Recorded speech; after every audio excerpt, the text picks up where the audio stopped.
All right. Is the audio coming through yet? No. Maybe so. Huh.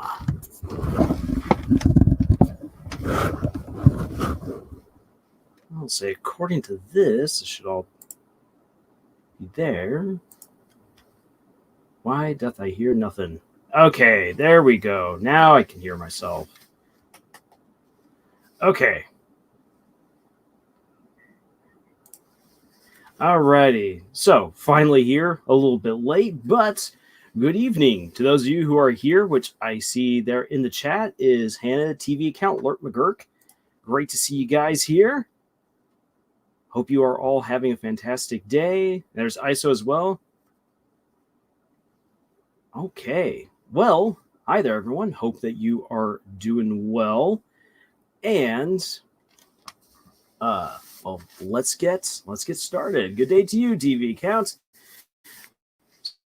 So, for today, let's say right off the bat what things I want to do. I want to actually start off today with the writing lesson. We're going to be looking into writing conversations, writing dialogue, since that was what was most requested according to the poll on our YouTube channel. I then want to talk about some of the stuff from the Rings of Power, even though I know it's not everyone's personal cup of tea, because there's been so much stuff that's been being said out there on the internet, especially by a lot of other reviewers who have been tearing into it, and it helps to actually know the lore, so that way you don't make yourself sound a little bit silly. This is one of the reasons why I will not be reviewing any of the Warhammer series, because I don't know the lore, and not knowing the lore leads to people making very silly comments and mistakes, like I've been hearing all for the past 2 days in regards to Rings of Power. So even though it's not a great adaptation, I've been hearing a lot of people make some silly mistakes. I want to address some of that stuff. I also want to address the topics of adaptation, and then move on to some sad news regarding the connected cartoon universe that we got from Alex Hirsch, which is a little bit depressing, but also in a way kind of a little bit liberating, and I'll get into that later. And then, of course, whatever anyone else is interested in talking about. So, ISO, hello, great to have you here. So without much further ado, unless people have got some things that they also quickly want to throw out there into the chat, I'll soon transition us from this Elden Ring footage on over to our lesson. Make sure the lesson... Oh, that's not good. Actually, it's a good thing I'm double checking this, because StreamYard... I do not have that lesson right up. So hold on just a moment while I pick up the lesson for today. Perfect. All right. You're just coming. I'm right now making my way through Shadow of the Erdtree. It's just been very slow going because I have been working on one of my big novels right now, and I've had the goal to write 100,000 words for that story this month. I am 8,000 words short, so I got 2 days to make up 8,000 words.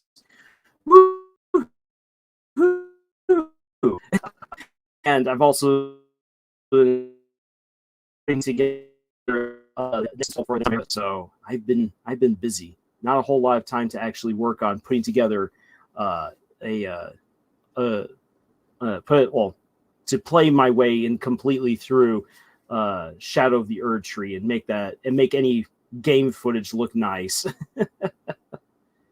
The account says, I never thought there was a connected cartoon universe. I always thought that they were just fun Easter eggs. They are fun Easter eggs. However, Matt Brawley very clearly stated that he wanted to merge the shows together.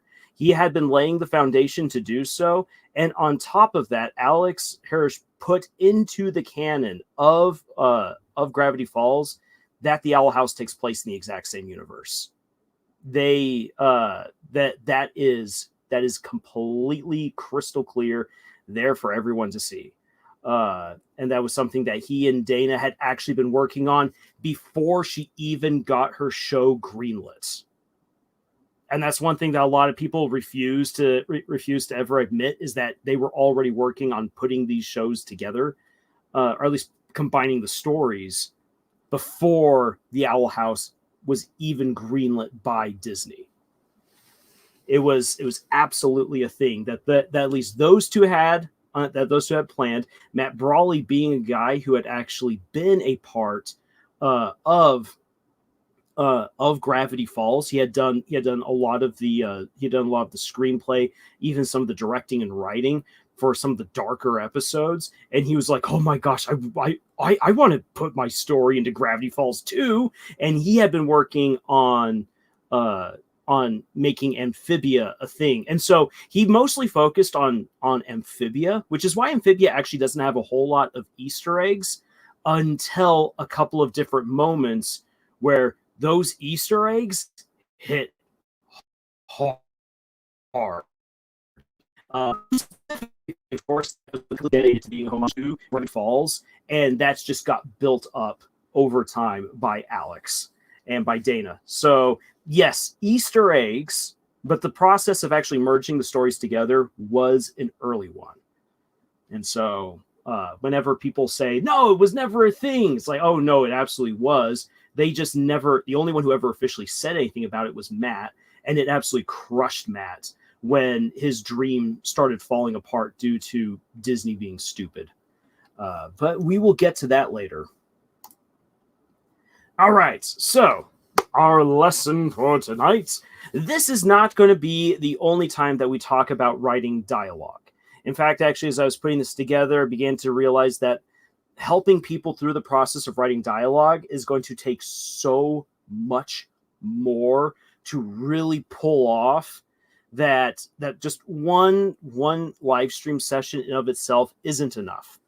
And that comes from someone who has found writing dialogue to be really tricky throughout his own career. So let's admit it. Let's everyone admit it. Writing dialogue is tricky. Even for the really good authors, even for people who have so much fun writing dialogue is tricky. Hannah Heaven is absolutely correct. Writing dialogue is easy and hard at the exact same time. Once you get in the groove, writing dialogue is easy and fun. Getting into the groove is really hard. And then also when you're having fun writing dialogue, it's very easy to get yourself off track. And actually, I will show you guys a comparison later between Rings of Power and The Lord of the Rings with similar scenes, and how the dialogue works really well for one scene and how it is atrocious for the other scene. And I guarantee you that for both of them, the writers were having a ton of fun writing those scenes. Just one group of writers actually knew how to write dialogue, and the other group of writers were absolutely abysmal at it. And you can probably figure out for yourselves which show / movie falls into which category. So, what are the problems with writing dialogue? Nearly all of the problems that anyone has when it comes to writing dialogue can be condensed down to two specific issues. The first one being making the dialogue sound realistic, and the second, making it individualistic. So, first off, people are really turned off when dialogue doesn't sound real. And the reason for that is because our brains are already wired to at least understand conversations and to understand good conversations. We are social people. Whether you have anxiety and you actually don't really want to talk to people, or if you're a social butterfly, all of us do want to talk with someone else. So we are already in a way pre-programmed, even across various cultures and languages, to like conversation. And when a conversation doesn't feel real, i.e. people are being fake, or it's a forced conversation, or the conversation doesn't make any sense, we immediately tune out because that's not what we socially crave. The other major turnoff is that we like it when people are being personable, when people are being real, when the person that we know who they are. Sorry, I tried to get very fancy there with my words and got tongue-tied. We know when someone is being genuine. We know when someone's being themselves. And we love it when someone acts that way. And when someone's acting like themselves, they are unique. They are special. They're different. And we like seeing that in conversation. When all of the characters are using the exact same language and they're all speaking at the exact same kind of tone, meter, vocabulary, they all sound like copies of the same person, and then they're no longer any fun. And so those are the two big obstacles: making a conversation realistic and making it individualistic. Dan, great to see you here. Good to have you here in the comments, in the chat. So those are basically the two big problems. There's plenty of problems, plenty of individual problems that can derail any sort of conversation that we attempt to write. However, you can boil down most of those issues to making it realistic and individualistic. The next time that we talk about writing dialogue and conversations, we'll talk about the environment and how the scene or the setting of wherever you're of whatever you're doing also is very much an influence, very much a factor in how you write a conversation. But still, it comes down to the people who are talking. Dan asks, what are you going to do now that Murder Drones has ended? Oh, Dan, there's so much more still to talk about. First of all, I still have to release my review and analysis for the finale of Murder Drones. I've just been super busy and haven't been able to get that out.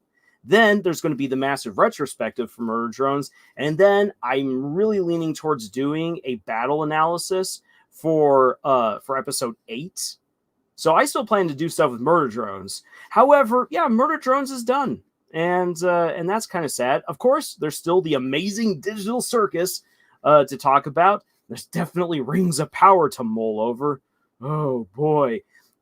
Whenever the next chapters of Deltarune come out, oh, boy, I'm going to be excited. And then, of course, there's all of these books and amazing other things to talk about. I have yet to introduce some of you guys to one of my favorite new manga that I've recently come across. Just so amazing, beautiful. Oh my gosh. It just makes me feel so good inside reading that story. And so I'm going to introduce you guys to that. I still need to follow through with finishing up one of the fight analyses for Make the Exorcist Fall in Love. Make the Exorcist Fall in Love is right now in it's right now in the middle of a new arc with just a massive bombshell that just got dropped. Oh my gosh, I cannot wait for whenever Make the Exorcist Fall in Love gets an anime adaptation, because it's going to rock the Western world. The global West is not prepared for such a real and amazing take on religion and demonology as Make the Exorcist Fall in Love, which is also, weirdly enough, a fairly competent love story. So it fits in with the name. Lord McGurk decided to start watching Jujutsu Kaisen. That's pretty good. And Jujutsu Kaisen is coming to an end. It's only got 4 more chapters. I just read the most recent chapter, and it was nice. It was nice. I know Shade and I have always gone back and forth in previous live streams about Jujutsu Kaisen. He absolutely loves it. I have an axe to grind with how the final battle plays out, because it's kind of nonsensical. But that being said, the chapter that was just released was really, really good. That was a good character moment. When Jujutsu Kaisen is on fire, it is on fire. TV account. Lars, I just ended up watching Ruby out of curiosity. I hope you're enjoying Ruby, TV account. Here's the thing. I've said this before, and I'll say it again. I love the first 3 seasons of Ruby, and ultimately the 4th season of Ruby, though it's very different than the first 3, is also really good. Like, in hindsight, I've really come to appreciate Volume 4. After that, everything starts coming off the rails, and that's unfortunately because Monty the creator of Ruby, died, and the guys who picked up after him, Miles and Carrie, though good guys in many respects, as far as I can tell, were not good storytellers. They're good world builders. They are not good storytellers. And there's a big difference between being a good world builder and a good storyteller. Let me tell you. Hello, said I watch the anime because I like watching anime more than reading manga. Hey, and you know what? And the anime's done really, really well. Now then, getting us back on track. Back to the lesson. So, making it realistic. If our two big problems that we have to first overcome are making our conversations sound realistic and then making them sound individualistic, how do we make something sound realistic? It's all Greek to me. And as was put right here, so TV Count and Hand Heaven both said, or I believe it's just TV Count said, how do I make my dialogue not sound off or robotic? Here's where you can begin. And this goes for everyone. I don't care where you are in your writing career. This is advice that can go for everyone. So, first of all, you need to understand this. It all comes down to the words and the lingo that characters will use. For instance, fantasy and science fiction will have a unique lingo. Are you in space? What kinds of spacey things are you going to talk about? What are the weird mechanics and cool fuels and portals or whatnot that allows your spaceship to fly through space? People are going to talk about it, and they're going to use it like it's everyday stuff. Military stories will use a certain vocabulary. They will use terms right out of the military. If you're writing a story that takes place within a military installation or among soldiers or on the battlefield, and you never once bring up the names, the different ranks of various enlisted soldiers and officers, if you don't have any of that, and if you don't have any sort of technical jargon for the weapons that they're using, the tactics that they're using, it will not sound like a military story. And people are like, this does not sound like soldiers talking, therefore I don't like it. A period piece will use to us outdated turns of phrases and words. Or forsooth, please do tell me. It's like no one actually speaks like that today, but there's a good chance that someone might have said something like that. So, for instance, if you're someone who really likes the works of Jane Austen and wants to write a story within that same vein, it would probably be good to use the same kind of terminology that Jane Austen uses in her books rather than use 2024 slang. And speaking of slang, if you are going to have a story take place in like the hood or in some downtown area where people are all rough and tumble, then you got to make sure that people are actually using proper street language, whether that be realistic, like our realistic street language, or fantasy street language, which is a whole lot of fun to write. It's really fun writing slang and curses that are absolutely nonsensical because they have no real connection to our own Earth. ISO, that's kind of reassuring. My Murder Jones fanfic is military based. Hey. So yeah, having characters use the lingo, use the phrases, use the vocabulary that works well for the kind of story that you're telling. If you are writing a romantic story, very likely your characters are going to be speaking in ways that are personable, that aren't so complex in terms of what kind of words you use. They'll be expressing complex ideas and feelings, but they'll be trying to do it in the easiest way possible because that's what we try to do as real people. Unless you're, for instance, writing like a rom-com along the lines of Science Fell in Love and I Tried to Prove It, where you have two scientists who are trying to prove that they're in love with each other, and so they are using scientific theory to do it. That's funny, and that works because those characters are scientists. So, of course, they're going to try to use scientific methods and scientific phrases to try to describe what they're feeling, what they're going through, while most other people would just be like, look, I just have the hots for you. What do you mean by the hots? I feel flustered and embarrassed, and I think I get a rash whenever I want to talk to you. That's just how embarrassed I am. Oh my gosh, I'm doing it again. Why am I doing foot in the mouth syndrome? I am leaving now. Having something like that, while it's funny, also just sounds realistic. And don't worry, we will get into, we're going to have some fun with possible conversations throughout this lesson. So there'll be more of that. And feel free to ask questions as we go along. I do not mind pumping the brakes to specifically address any sort of issues that anyone in the chat has in regards to specific dialogue issues or what would you do in this kind of a situation. Dorcas Daydream says, I think my playwriting screenwriting professor said he was excited about Rings of Power, and I don't think he was kidding. Oh boy.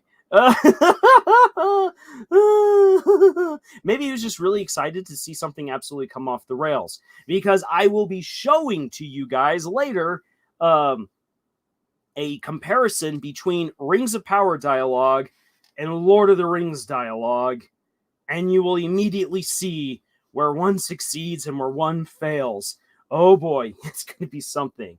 Hey, Mimic, great to have you here. You're not too late. Especially when I was the one who got us started a little bit late. All right.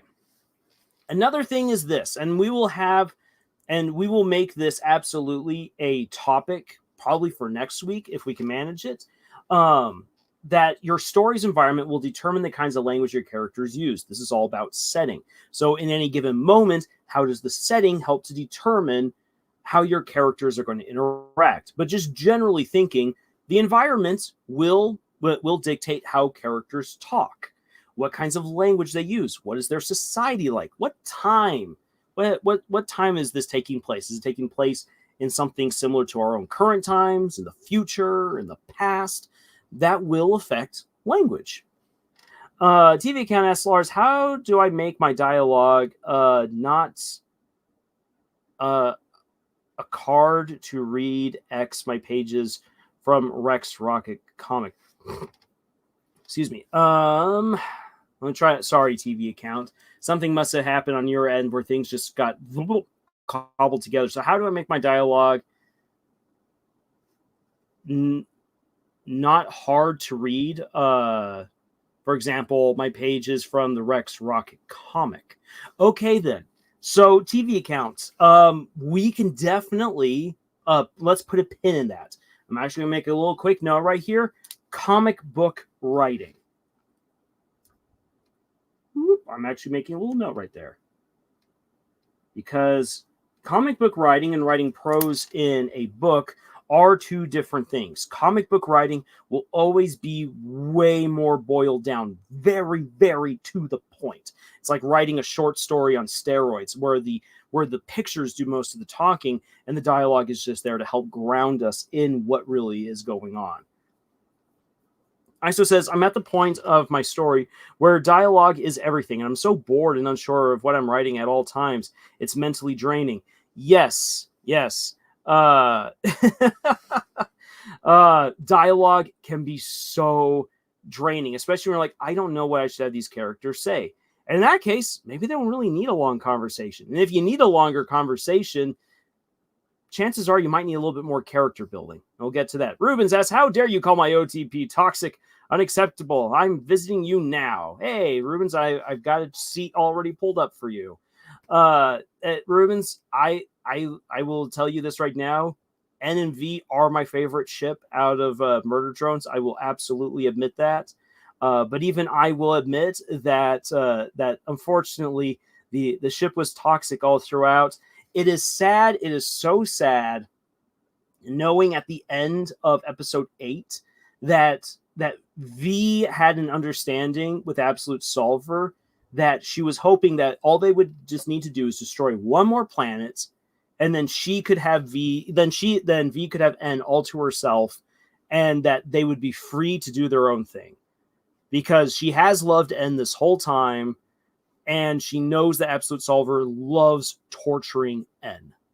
And so the best thing to do is just to get the job done as fast as possible, be the most efficient murder drone possible, and then she can have N all to herself. She's been manipulated. She's been lied to. And if she had only really run, she could have made the choice she could have made the choices that would have had them actually end up together, because N loved her before he loved Uzi. The window of opportunity was there. So that is the ultimate tragedy for what we see happening there in the show. And I will have more to say about that when I get to my review and analysis for the finale. Ruin says, to be honest, they shouldn't make ships canon, LOL. It depends on the story. Because romance was already telegraphed as a thing in the pilot episode, it was something that I was expecting. if it had not been so focused on from episode to episode, then I would have absolutely agreed with you there, Rubens. It's like, yeah, we don't need characters to get together. It's a whole lot of fun to just let people's minds wander and wonder, ooh, who ends up with whom, and to come up with their own fan fiction. ISO says, as someone who's behind N and Uzi, I really love N and V's separate growth together, especially after episode 8. And I like that. I think that's a good, healthy outlook right there. Anthony Dixon, hello there. I've been watching your content recently. Huge Bleach and Naruto fan, by the way. Ichiruki is my OTP. Oh, absolutely. Yeah.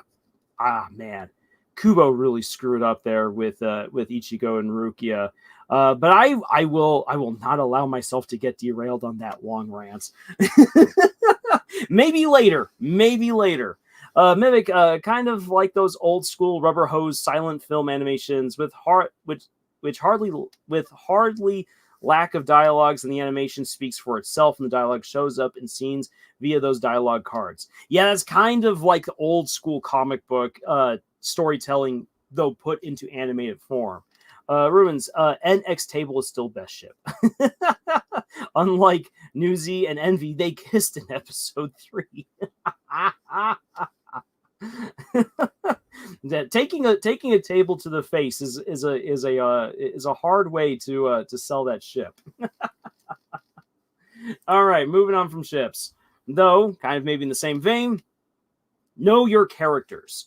This is another important element of writing good dialogue, because it's hard to write anything that doesn't sound robotic. And to your point of like, I just feel so mentally drained. What am I going to have my character say? What you need to know their personalities, their upbringing, their education.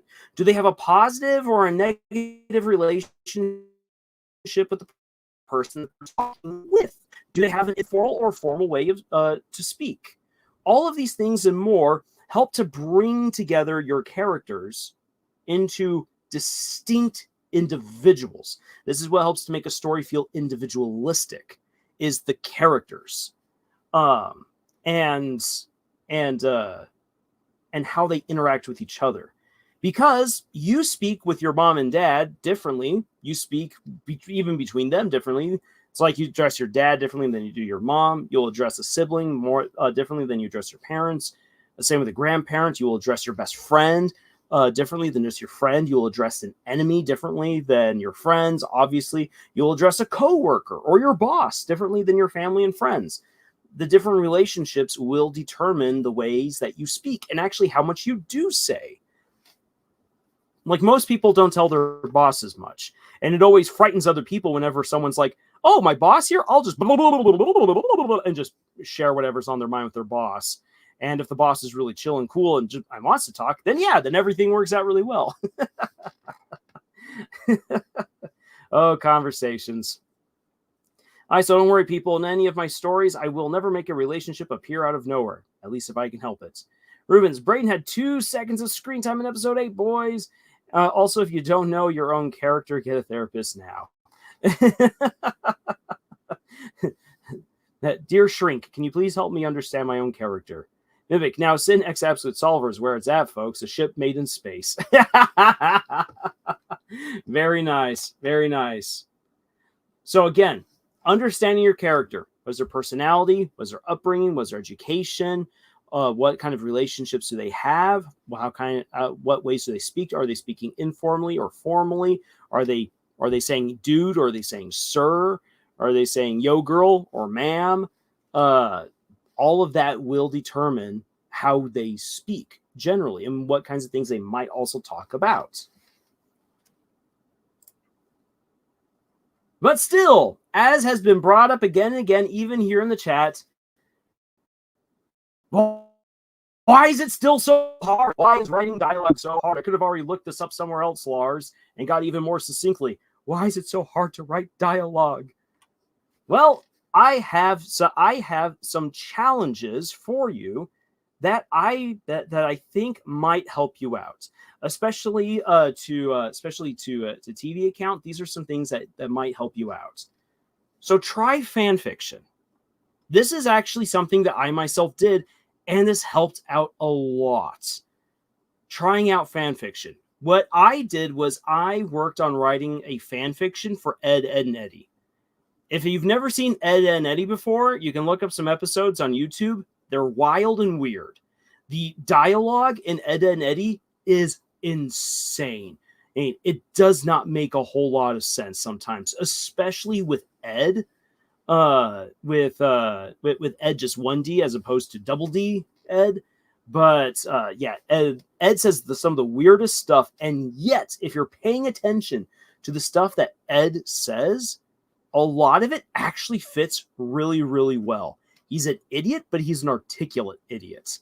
And that's one of the things that throws Double D and Eddie for a loop is how he speaks and how he interacts with people. And it took me some time. I spent weeks looking into Ed, Edd and Eddy and how all the different characters spoke. And then I wrote an absolutely ridiculous, atrocious fan fiction. Oh, it's so bad. And it was my chance to experiment with the dialogue, with how these characters actually would speak to each other. And while it was absolutely an abomination, it brought down a wall for me, at least. Because I was like, I can't write dialogue. Dialogue's too hard. And then doing that by copying what other creators had already done. Because if you do fan fiction, has already done the hard work in developing these characters. All you have to do is just learn how they speak and then mimic that, and then put these characters, their canon selves, as best as you can manage, into various situations, and then play out what happens. And I would suggest try writing a scene where your characters, fan fiction wise, are eating pizza or talking about pizza, ordering pizza. And if you don't want to do fan fiction because you're like, oh, that's so cringe, then use your own characters. Write a scene of eating, ordering, getting pizza, because it's amazing what kinds of characteristics come out of a person when you start talking pizza. Personally, when it comes to understanding my characters, I write a little short story about them doing a job interview for a job they really want. That is an excellent exercise as well. I really like that. If anyone wants to try out that rather than doing a fan fiction story about ordering pizza, then try out a job interview. Try writing that. Taking a drink of water right there. Then he says, yes, fan fictions are the best training wheels. So sure, for both learning how to write and mastering English language skills. I definitely learned a lot by reading a lot of fan fiction over the years. And hopefully the good stuff. Because if you learned your English reading My Immortal, oh no. Ebony Ravenwood. Oh my gosh, it's such a horrible story. But yes, there are a lot of good fan fictions out there. Honestly, there are. I actually just got introduced to a new one last night that I was like, whew, this is intense. Really good, a Hellboy fanfic. But I'll give you guys a quick example, because this is again something that I myself have done for one of my own fan fictions years ago. It's for the Villainous Vigilantes. You have Bill Cipher, Darkstalker the Dragon from the series Wings of Fire, with Sosuke Aizen from Bleach, and an Inquisitor from Mistborn, and then some other rando dude, are all out on this balcony in a fairy world ordering fairy tale pizza. And so, of course, things begin to happen because you've got people from different worlds who have no idea what pizza is. Darkstalker the Dragon would have no idea what pizza is because he's from a medieval fantasy world ruled by dragons. The Inquisitors come from a world that doesn't have pizza. And the other guy that I came up with also had no idea what pizza was. So you have Sosuke Aizen from Bleach, who knows a lot about the world of the living, so of course he would know about pizza.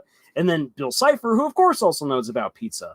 And Bill Cipher decides to introduce pineapple to the pizza for chaos reasons, and he gets really depressed because no one else really reacts to there being pineapple on their pizza because they've never had pizza before, other than Sosuke Aizen. Sosuke Aizen is just like, pizza's for the weak. Eats a slice. it was just a fun exercise to just get these characters talking. And you can do whatever you want with that. TV Count says, I feel like I can do dialogue for established characters in my fanfics, in my fanfic comics than my own characters. RIP. Well, TV Account, the reason why this is a good exercise is because it helps you to get a feel for what it's like to have that back and forth. Because a conversation comes to life with the back and forth. As one character says something, another character cuts them off, and then one character has a response. Maybe one character almost begins to monologue a little bit, and the other's like, oh, good grief, why are you talking about this again? Body language also helps to move the conversation along. And I will show you guys again when we do a side-by-side comparison how pauses, body language, these kinds of descriptions also contribute to good dialogue. The Honey Bun Empress is here. Great to have you here, Honey Bun. Mimic, my immortal. Oh, good grief. Pineapple pizza is the bane of my existence. But I love pineapple pizza. Yes, I do. I love my Hawaiian pizza, which was invented by a Greek guy in Canada. Oh, that's fun. Honeybun Empress says, apparently my immortal was meant to be a troll fic for her to find her missing brother. Was that confirmed? I have heard all different kinds of things about my immortal. I am willing to believe that my immortal was absolutely engineered by the author or to troll all of the readers. But at the same time, I can 100% believe that this was an absolutely ridiculous thing that was written by that author. And that they only became like self-aware like halfway through. If you want another really atrocious one, and no, I do not recommend any of the younger people in the audience reading this because it is definitely beyond rated R, Sonic High School. Oh my gosh, the fact that thing exists, oh, that's an affront to nature. Oh, why is the Sonic community so twisted? Not every Sonic fan, but oh my gosh. Anthony Dixon says, I love pineapple pizza. So Bill would feed them misinformation to prevent them from finding the joy of pizza, while Eisen would be mad at Bill for doing that. I never paid close attention to Eisen's character. He might do that. Now, here's the thing. It all depends on what Eisen is feeling in the moment. The way that I wrote the story, Eisen was getting ready to betray all of these other guys. So effectively, it was like the Suicide Squad of villains pulled in from different stories, sent on an epic quest to do this one thing. And Eisen's all like, oh, screw that. I'm going to do my own thing. And and so he betrays everyone else. So he's not really interested in the pizza. But let's say Eisen was interested in the pizza. Eisen would very likely use his hypnotic powers to make everyone else think that they were eating pizza while he hogged all the pizza for himself. That is 100% an Eisen thing to do. And not because it's a funny prank, but because he enjoys manipulating and hurting other people. So the fact that they only think that they're eating pizza while he has all the pizza, he'd be like, yes, suffer inside. I will then later show to you with my Kyoga Suigetsu that no, you hadn't eaten any pizza. You are actually feeling very famished. No. That's more likely how that scene should have played out. Isa says, I also love pineapple pizza. Hannah says, and it says, wait, are you saying that people love pineapple pizza because they're lazy, or that people write bad fan fiction because they're lazy? Please clarify, Hannah. Bill found a friend. Yes, he did. TV account, how do I give my character a unique way of talking without getting bad grammar? Unique turns of phrases. So TV account, for instance, like this is dumb, but characters who say like, oh, it's like this, and I was feeling like, and like, that's a little quirk of speaking that immediately sets someone apart that has kind of like the Valley Gal feel, like they're not that intelligent, they're not finding the right words.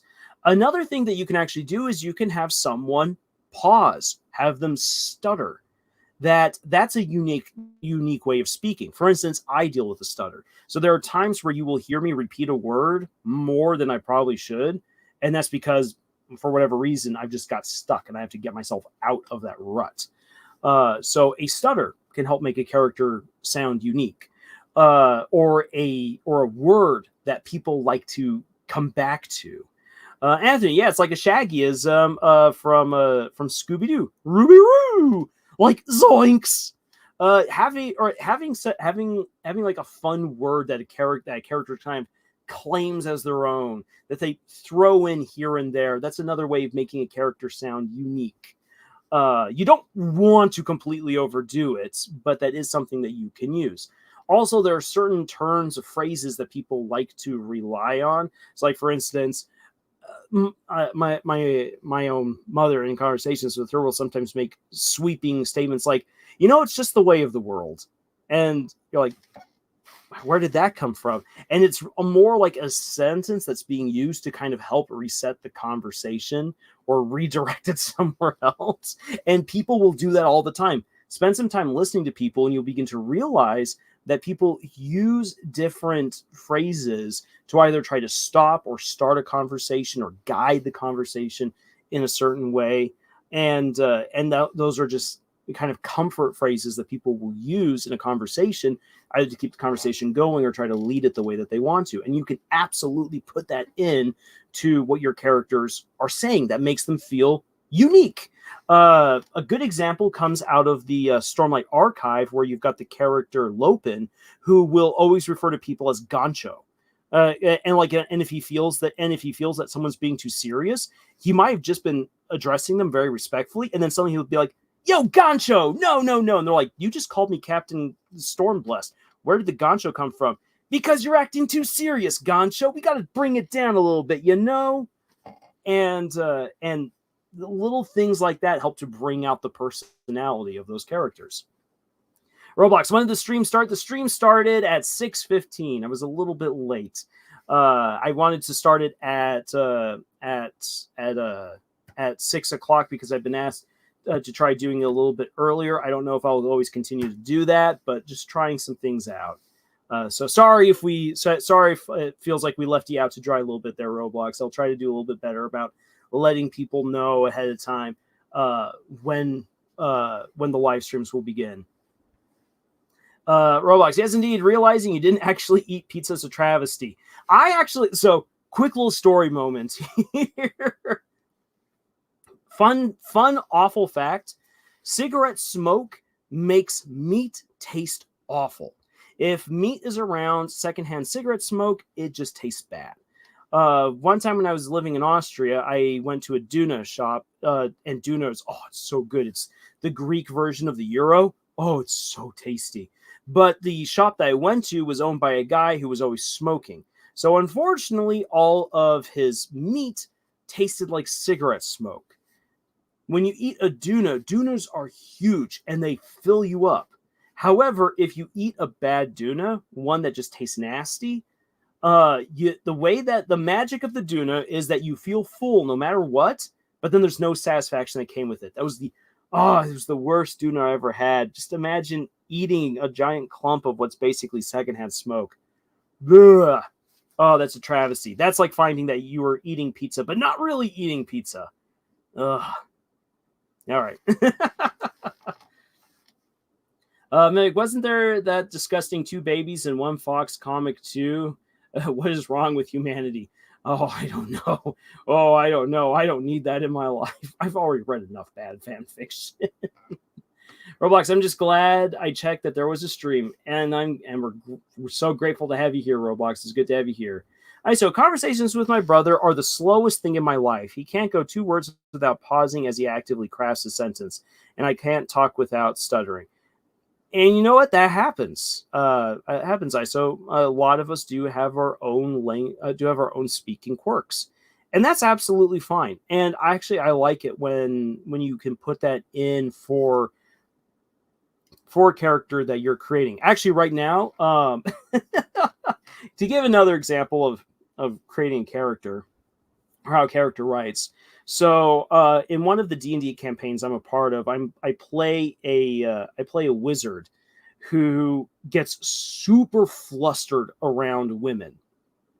And so whenever he's talking to girls or to women, he just can't help but stutter. He's just an absolute mess. And when he talks to guys, he's absolutely fine. And then the moment that he turns and sees a girl, he's like, oh, she's so hot. Oh no, I just said that out loud. Or even just tries to say something like, don't worry, the door's unlocked. Bye. It just goes, and all you need to do is just say that the door was unlocked, and it was fun playing that. And then my wizard character got himself a girlfriend, and so now to try to be respectful to the fact that he is insanely in a relationship he should not be in. He's trying to curb his stutter when around other women. And it's fun writing that because he's so halting, because he's trying to not stutter. Lord McGurk, I started a bit sometimes. Yeah, a lot more people stutter than you sometimes know. And a lot of people who do have a stuttering issue have received the training to help them deal with that stutter. And it's when they get flustered or get overwhelmed or are not paying attention that they can lapse back into that. I knew this really cool football player guy in high school who I would never have known unless he had told me that he actually had a stuttering issue, and that he had, just like me, he had gone through speech therapy to get that under control. And yeah, that was neat to learn. So you can find that even some of the cool people definitely have those stuttering issues. So stuttering, definitely something that you can put in to help make a character sound unique while doing conversation. It's okay to have a character say like, or have a character say just don't use it too often, because that gets really annoying. Just like it gets really annoying in real life to listen to someone say like, and like, and so we were outside like, well, okay, like. What I was trying to say like is that we went out together, like, like friends, like to the mall, and we were like having a great time, That just sounded really bad. So like I was talking about pizza, like, and we were talking about like the toppings that we wanted on like our pizza. Yeah. Don't use like too often. It can be a fun quirk to use. Don't use it too much. Oh, hey, my internet has a neat little stutter that always annoys me. All right. So moving on to another thing that you can do to help you out with getting more comfortable with writing dialogue. This is having a conversation with yourself. Go ahead, do it. It's always best to have that, actually say this out loud. Like we talked about this before. Do your dialogue out loud. If it sounds wrong to you, you've written it bad. If it's you've written it poorly. If other people hear you saying your dialogue out loud and it sounds bad to them, they're going to tell you. So having that conversation with yourself already helps out. And yeah, go ahead, do it where other people are unlikely to see you. That's totally fine, because yes, it can get a little bit embarrassing. Do it while you're in the car. If you're driving, do it in the shower. Hopefully there's no one watching you on that. Do it while you're out on walks, or go out on a hike, or while you're hiding in the box that you're mailing yourself off to J.K. Rowling. Wherever you have a private place that you can, if you want to, have those conversations with yourself, go out and do that. And I myself, again, I have done this, and it can be a little bit embarrassing, but it actually helps, because once you get in the groove of pretending to be different characters and speaking with yourself, it begins to get a lot of fun. So for Anthony Dixon says, I will admit I tend to talk to myself 9 times out of 10. Hey, no problems there. There's no judgment here. Roblox says, great, I'm already a step ahead. So a couple of times, for a story that I've really, really wanted to do, and it's been one that's been difficult for me. This is not Whitefire. This is another story called Misadventures. which is about a mouse wizard who has to go on an epic quest to save his little village of mice, and he picks up all of these ridiculous individuals on his quest: a cat knight, a pirate rat, of course, a ferret, a crocodile.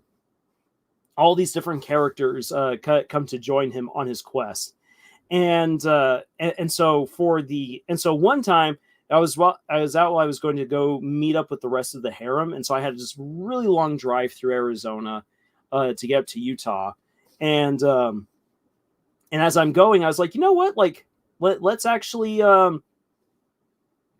play this on out. So I'm the Mage Mouse, and I'm imagining myself creeping on up this plank of rotting wood into the hall with the crocodile, and just be like, "Good sir, dragon, is anyone there? Hello? Who disturbs my slumber?" Oh wait, that's copyright. I can't do that. Who disturbs my slumbering digestion? I smell a mouse. Hardly more than a mere snack. Where are you, Mousy? Come out, come out. I do not appreciate vandals and thieves in my cavern. Stomp, stomp, stomp. As the crocodile looks around for the Mage Mouse in hiding, he's like, I'm not here to actually steal anything, good dragon crocodile, sir. I really, really need your help. My village is under threat. So many villages are under threat. Do you have any idea how many ferrets have come to ask me for help? Enough! Either leave or see yourself into my stomach. But sir, I've come so far. Having a like right there, I'm just play acting. As TV account says right there, it's the method acting. Putting yourself into the mindset of these characters and just kind of going off the cuff. Who knows where that conversation could lead? I have an idea, but maybe that back and forth will lead to who knows what. And I can then for myself see, so this is how this character might sound or might talk. And this is what the scene would look like. This is how the conversation was going. And that wasn't actually really good. I don't like what I was saying right there. How could have I done that differently? And so you are working with yourself to help craft that scene and how the characters are interacting with each other. It's your own private stage where anything can happen. Mimic says, yeah, I remember I used to stutter quite a lot as a kid. I've improved my stuttering over the years. There are times, especially when I'm very nervous or I have a brain fart, my stutterness returns. Exactly, Mimic. So many people go through that, and that's absolutely fine. And it's great to hear that you figured out how to help yourself overcome that stutter over time, because that will make it so much easier to communicate. I talk to myself all the freaking time. I swear it's a great way to make time, especially when I don't have anyone to talk to. I tend to think out loud too, which is absolutely great. And I'm Omega also does this a whole lot as well, and that's good. I'm glad to hear that some of you guys already do this, because it's fun and it can really help you set the scene, set up the characters. There's play acting does a whole lot of good. T account, should I try recording myself while I'm doing this? Actually, I would say yeah. If you have the means of recording yourself, try recording yourself and then listen back to it. So you can say, okay, then that worked, that didn't work. Or that sounds like it works, but I don't know why. Or that sounds like it doesn't work, and I don't know why. And then for those times where you say, I don't know why, you can take that dialogue. You don't have to share the audio recording with other people if you don't feel comfortable, but you can take that little bit, write it out for someone and say, can you please help me understand why this doesn't work or why this works? Because it sounds so good, but I don't know how I'm going to use this further. And that is a great way of then getting help, of starting up that conversation with other authors so they can help you out with that. But you will never get there unless you are trying this out. So yeah, TV account, if you have the means of recording it and you feel comfortable doing that, by all means, go ahead and do that. I think that can really be helpful. Dorcas Daydream says, I talk to myself more than I'd like to admit. We all do. We all do. Mimic, I swear I've had the most interesting conversations I've ever had in my life with myself. Yes, amen. Sometimes you are your own best advocate, your own worst enemy, your own best friend, and the person who's going to constantly check you at everything that you say. The conversations that we have with ourselves, whether we say them out loud or just keep them inside, can definitely lead to some really great revelations and ideas. Those kinds of conversations with myself have actually helped to lead to some of what I believe are my coolest moments that I have written, because of either the dialogue or the philosophy or the idea that came out of that private conversation. So yeah, have a conversation with yourself. Play it on out. I think that would work out really well. Hannah Heaven says, I read dialogue in my head out loud. Yeah, totally fine. So I talk to myself so much in such a way that if someone broke into my house while I was alone, they'd straight up think I was insane. That or that someone else is in there.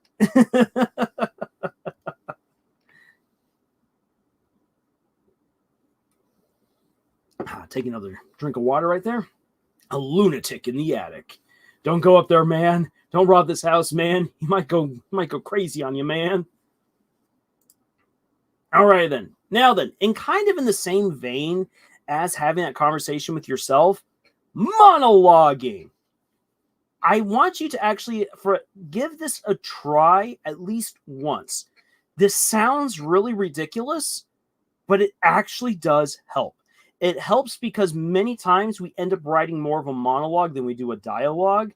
And when you say monologues or when you either say a monologue out loud or you think through a whole monologue, you begin to realize that it's lacking in flavor and substance.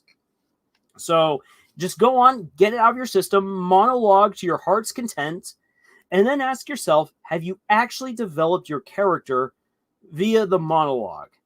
The answer, of course, is no. And then you can say to yourself, okay, then, so how then can I take these things that I want my character to say? How can I get someone else to actually pull that out of them within a conversation? And again, Syndrome is actually a really excellent example to go by, because while we learn a fair bit from Syndrome's monologues, the moments where we really get to see the depth and perversion of his character is when he has actual conversations with people, rather than just his moments of pontificating to the masses, or usually to Mr. Incredible, because he really just wants to monologue to Mr. Incredible and be heard. Notice me, senpai! Miffy says, by the way, okay, I'll admit I take it back. Pineapple pizza isn't that bad. I just like it without the pineapples. And that's totally fine. A good, delicious cheese pizza is a fantastic pizza. I used to really like pepperoni pizza, but now just unfortunately gives me heartburn, which is sad because pepperoni pizza is really good. You sly dog, you got me monologuing. Yeah, actually, so if you think about it, with for instance, the moments where Syndrome has his monologue. So right here, where he's all like, it's like, I am Syndrome, your nemesis, and so he's like, so he says like, I just wanted to help. I wanted your attention. I wanted to be like you, but no. And Mr. Incredible actually even tries to engage him by saying, look, I was wrong. And then he gets completely overridden by Syndrome as he's all like, well, it's like, well, I have found myself, and I've found that other people want to be recognized, want to be powerful. Oh, so I made them weapons. How do you think I got so rich? I'm a great inventor. And he just starts going and going, which gives you an idea of who he is. But then later on, when he's actually speaking with Mr. Incredible, and he's threatening to kill Mr. Incredible's family, though they don't yet know that's his family. That conversation back and forth where he's where he was all like, wow, I was right to idolize you, hiding behind the corpse of another super. And you just watch him just fall apart, like he becomes deranged as he has an actual conversation with Mr. Incredible. He goes from Saturday Saturday morning cartoon guy to like straight up awful villain. And it's all because that conversation actually brings out the villainy within him. And so the monologuing is fun. Conversations, though, bring out the characters because they reveal more of who they are when they actually speak with people. So you slide, you got me monologuing. I already said that. Fly home, buddy. I work alone. And that, my friends, was the very start of Buddy's villain arc / origin story. Literally. Oh my gosh. Oh, Buddy. Okay. I'll tell you guys this. This is something I really want to do. I just have to sit down and actually write out the script for this so that way I can totally start my thoughts. I want to do a character comparison between Syndrome and Deku from My Hero Academia. Yes, I know they're completely different stories at the heart of them, but Syndrome is a guy who doesn't have any special powers. Deku is a guy who doesn't have any special powers until he receives One for All. Slight spoilers for the manga, its very ending. Deku has to rely on prosthetics and special gadgets in order to be a hero at the end of the day.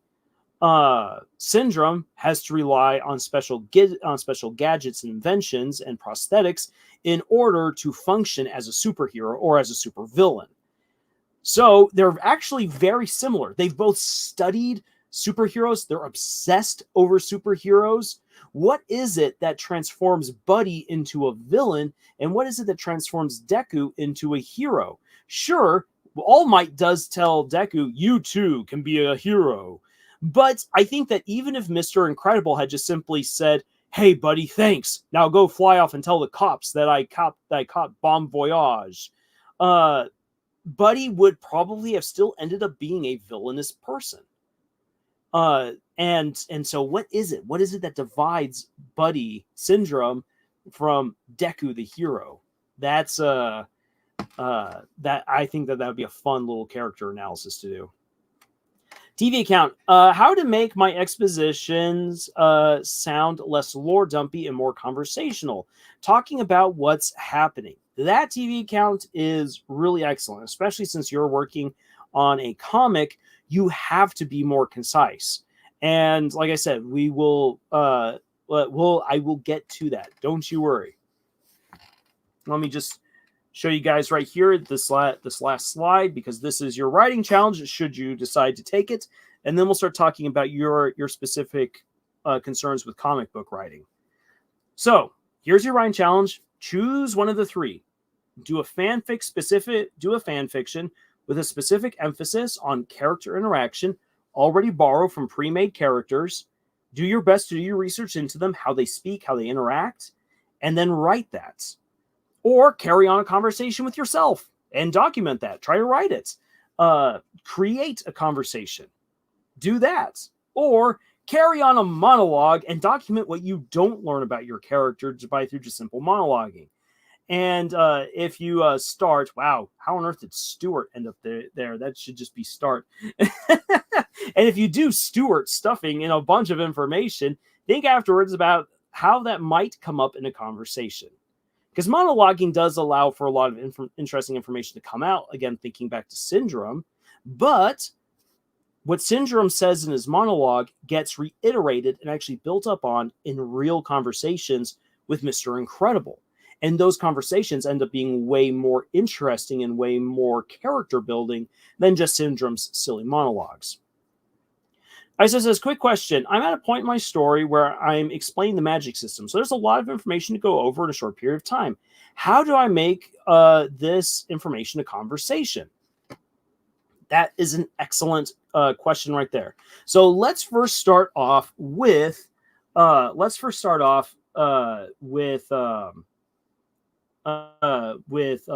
accounts questions, and then we're going to jump on over to your questions there, ISO.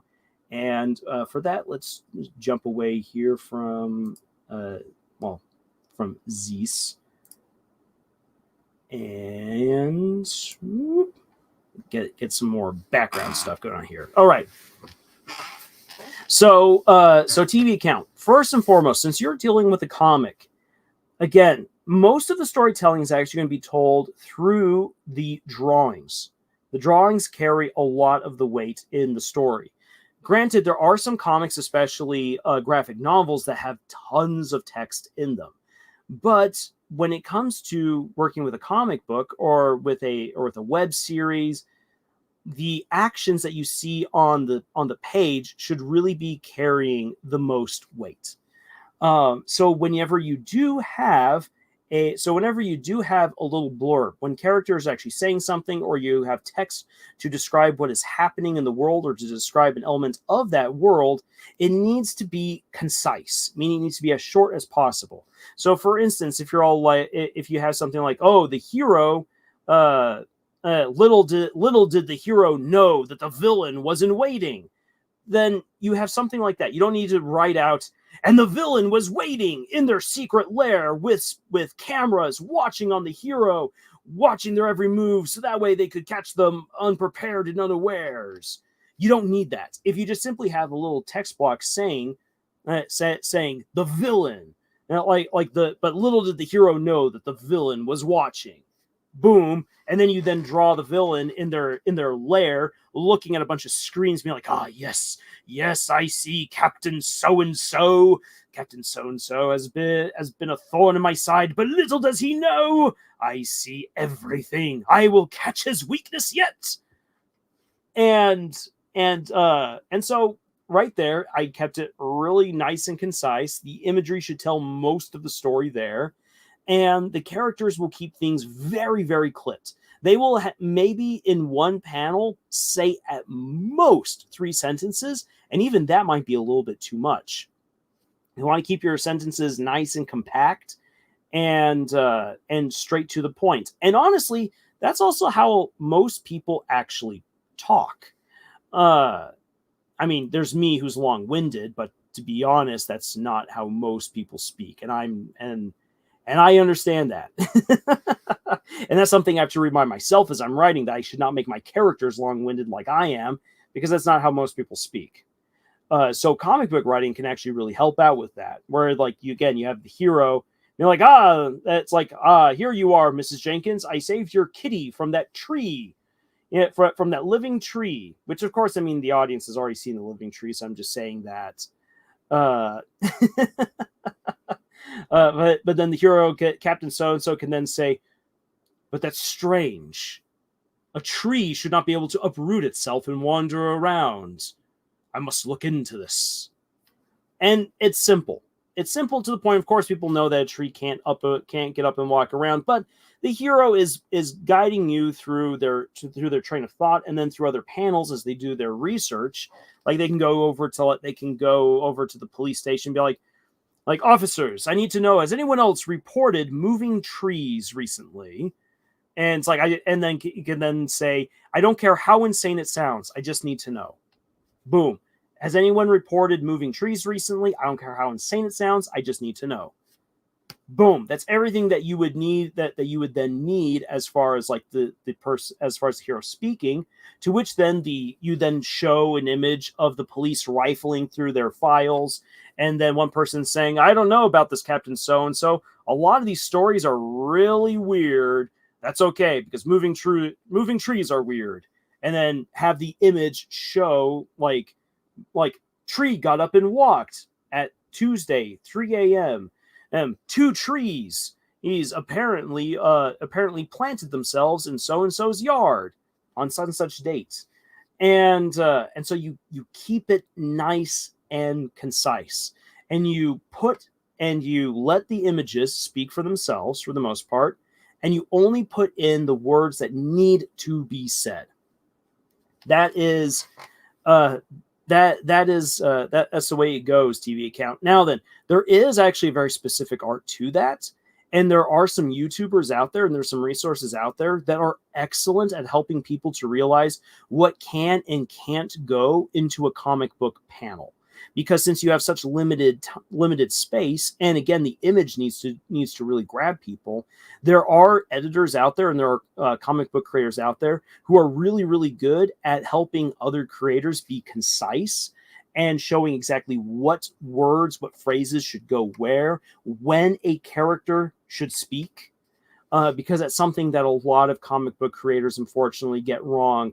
They make a lot of their characters very, very wordy when they should be doing more action and using more of their panel to give colorful description to what's happening. Comic books are really the embodiment of show, don't tell. Now then, how do you make a conversation, how do you make any dialogue sound conversational and less lore dumpy? The way that you get to that, and this does tie in as well to what ISO is asking right here, like, how do you explain a magic system without it just being like deluge of information? The way that you do that is that you have the character who is meant to be learning something ask questions and then comment on it. Now then, I will admit this, it can be difficult to write because especially we're so used to, like, for instance, in a school setting, Mrs. So-and-so, I've got a question. You ask the question, the teacher answers the question, and you're like, okay, and you move on. In a story, the character who's asking the questions needs to then interact with that information. So, like, let's come back to Captain So-and-so hunting down his villain. And so as he gets his information about the moving trees, he could ask the police officers. He could ask the police officers, do you have the recordings of these different meetings, or are these just notes that were taken? Have any officers seen what actually happened? Has anyone actually checked out these trees? And of course they might say no. And then Captain So-and-so then goes and begins talking with the people who made these calls about moving trees. And it's like, okay, so I need to understand, what did the tree look like when it was moving? Well, it was like this. Okay, that does sound similar to the tree that I fought against. Now then, did you see anyone messing around with your tree beforehand? Was there any, like, weird smells? Is there anything else that was really strange?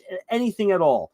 And then then one character can explain yes or no, this is what was happening. To which then Captain So-and-so says, okay, can you explain that a little bit more? And just having that conversation of digging for more information, question, response to the response, and then a follow-up question.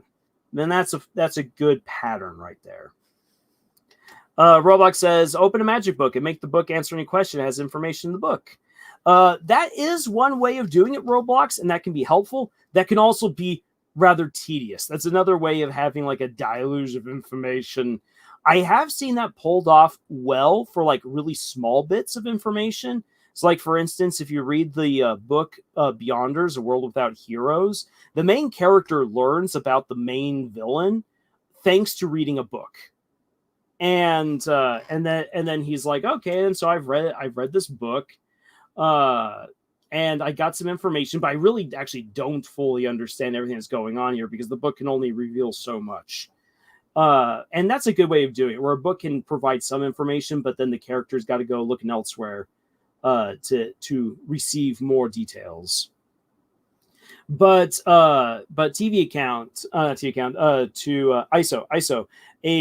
Tom Riddle's diary is a good example. Here's the fun thing, though. Tom Riddle's diary doesn't just simply answer questions. Remember how it takes Harry into a projected memory and then allows Harry to then view everything that's playing out in its memory? That's another good example right there. And you actually then get to have the conversation between Tom Riddle and Professor Dumbledore, and between Tom Riddle and Hagrid. So that, again, there's conversations in there that help to reveal more information, or at least in that case, misinformation. When you have a character who needs to learn a lot of different magical information, what I have found really helps out is that you split up the magical information according to categories. So, like, for instance, in my Legend of the Ten Lords, there are the 7 elements of imagination. And rather than trying to explain all 7 elements, plus give examples within the story, I have 7 different moments where the main characters are learning. They have individual lessons that focus specifically on that particular element or that particular kind of magic, which then allows them to learn what they need to learn. So what I would suggest, ISO, if you've got so much magical information that needs to be imparted to the hero or to your heroes, that you split it up. Don't give it all in one go, because that's hard to write a good conversation that way. Take the important elements, split them up, and then make conversations around those. Because if you're trying to teach someone magic, they're going to have all different kinds of questions. And so it's a great time to explore those specific questions in those conversations rather than trying to understand all the nature of magic all in one go, because that's just too much. Hey, Arts, great to have you here. We are talking about writing conversations, very specifically answering the question about how you address trying to teach a lot of information about magic within a conversation without it just turning into a monologue. And Mivik says, I'm so sorry. Pepperoni pizza gives you heartburns, Mr. Lars. My sincerest condolences. A moment of silence for Mr. Lars, everyone. The perks of getting older, folks. Yeah. No, it's weird. It's weird. The the things I'm like, oh boy, that gives me heartburn now. I got some other friends of mine who are just now turning 30, and they're like, oh, I feel so crickety. I feel so old. And I'm like, get over it. I'm like, just take good care of your body. And when you grow old, like, you don't even realize that you're getting old if you're taking care of yourself, which is what I try to do. I got to do a little bit more on that end, if I'm going to be totally honest, but I try to take care of myself, and I don't feel old.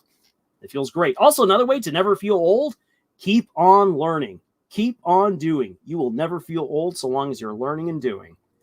Roblox is down. We are talking about how to write lore without dumping it on the reader. Yeah. Always break it on up. Like, don't give your reader absolutely everything all in one go. That's not fun. And in fact, you can really have a lot of great time focusing on little elements here and there, really expounding on stuff as you go. That really helps out a lot. Multivitamins and not overeating helps. Yes, that does as well. With getting old. All right. Now then, let me do this side-by-side comparison. Since the thumbnail does talk a little bit about Rings of Power, let's actually dive a little bit into the Rings of Power, shall we? Yes, let's do this. Oh boy.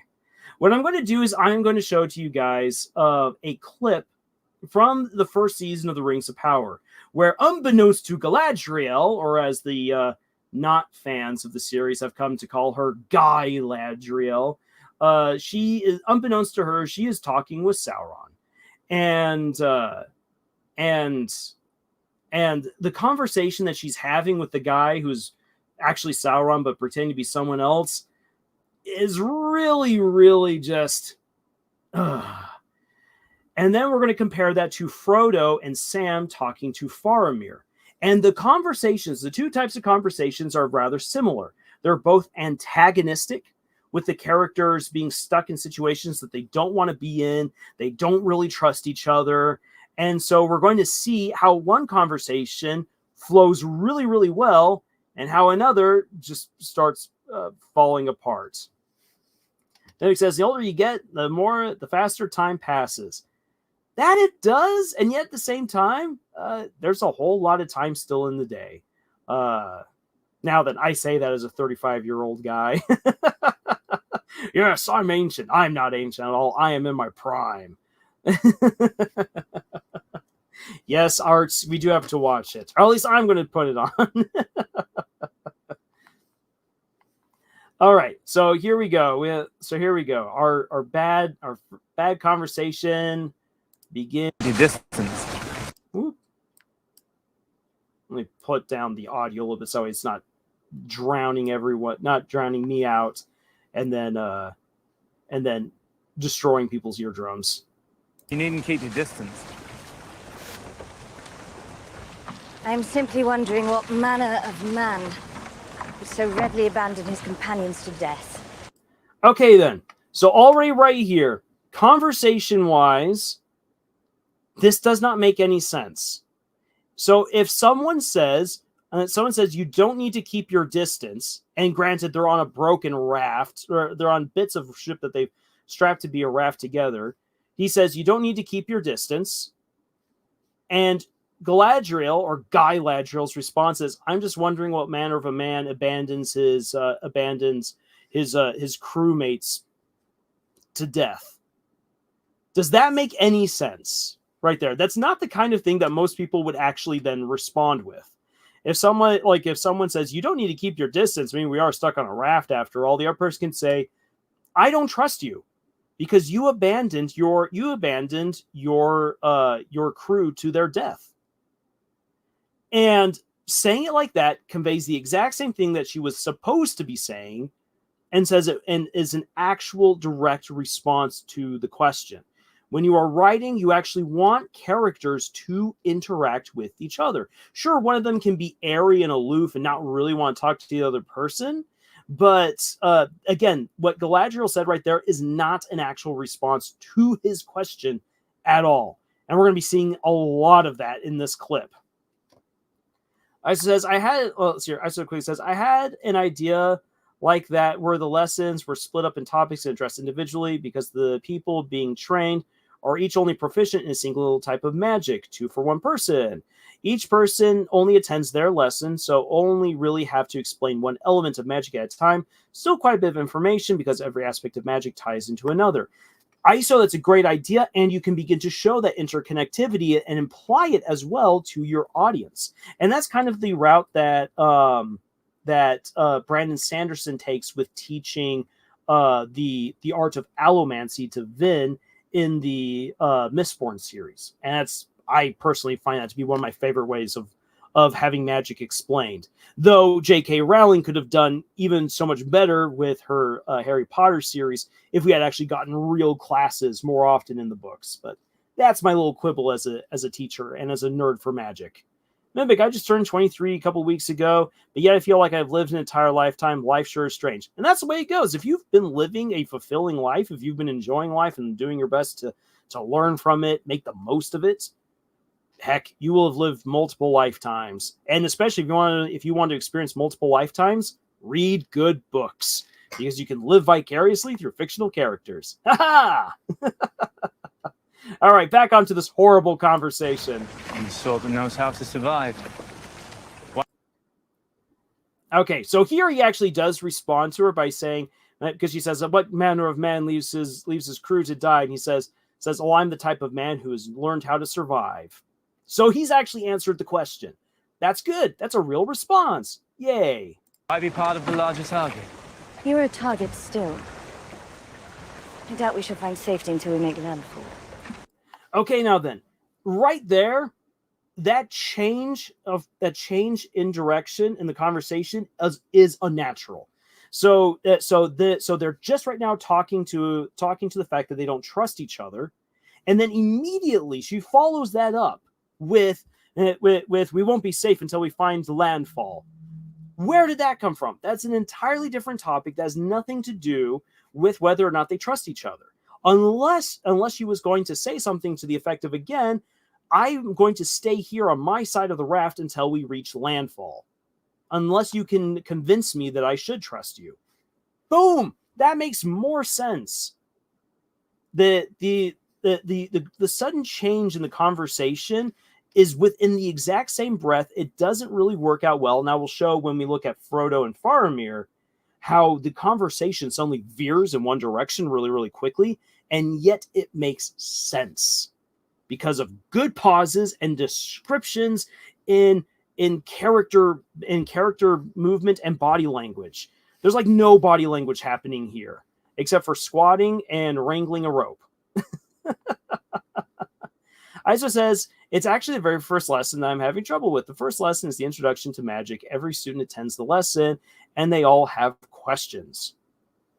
So, Iso, real quick, to get away from Guy Ladriel, speaking as a teacher, what I would say is this: is that if you have a lesson where everyone's like, "Ooh, I want to learn more about magic. I want to learn more about magic," the teacher can answer so many questions. But a teacher always has a lesson plan of, I need to teach this, this, and this, because I only have so much time.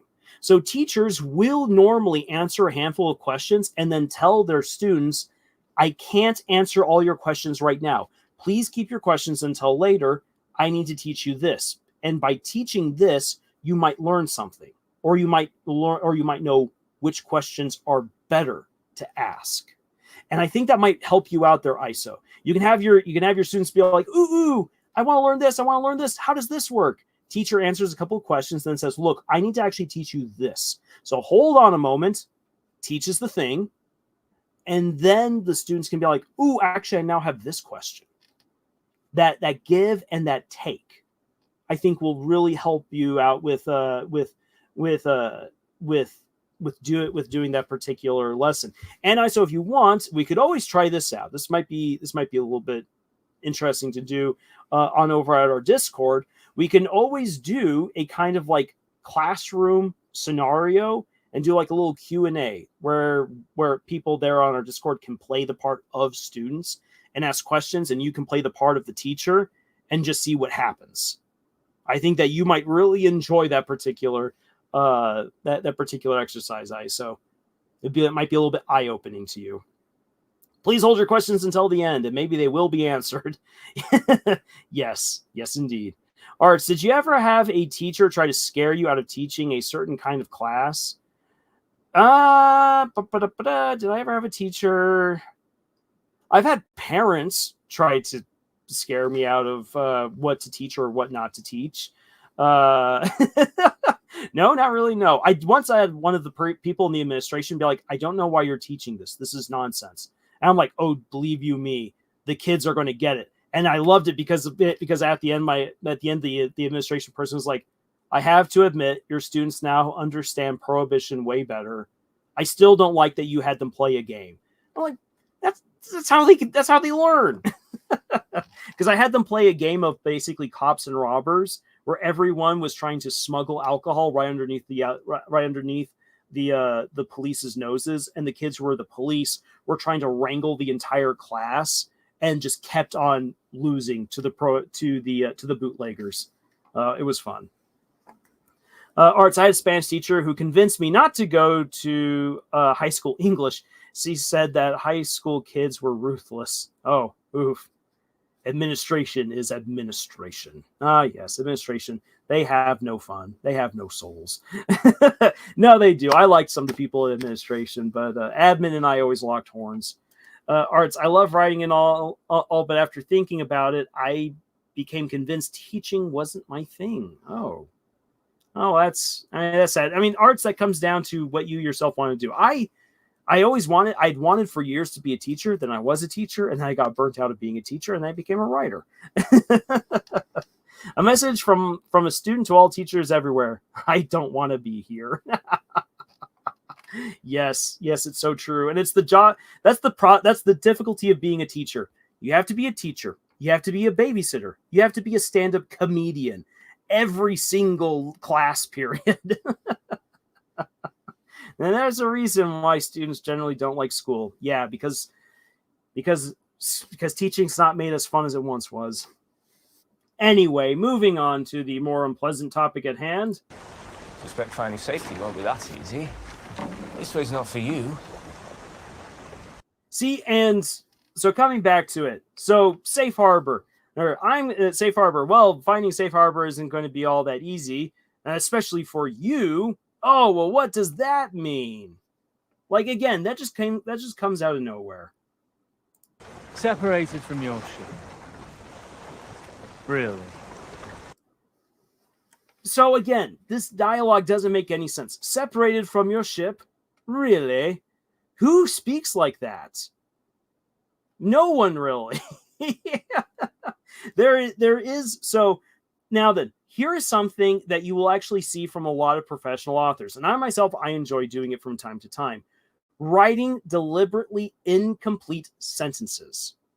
It's fun to write, but it very quickly becomes a mess. If you do a purposefully incomplete sentence that a character speaks, not part of your prose, never let your prose turn incomplete.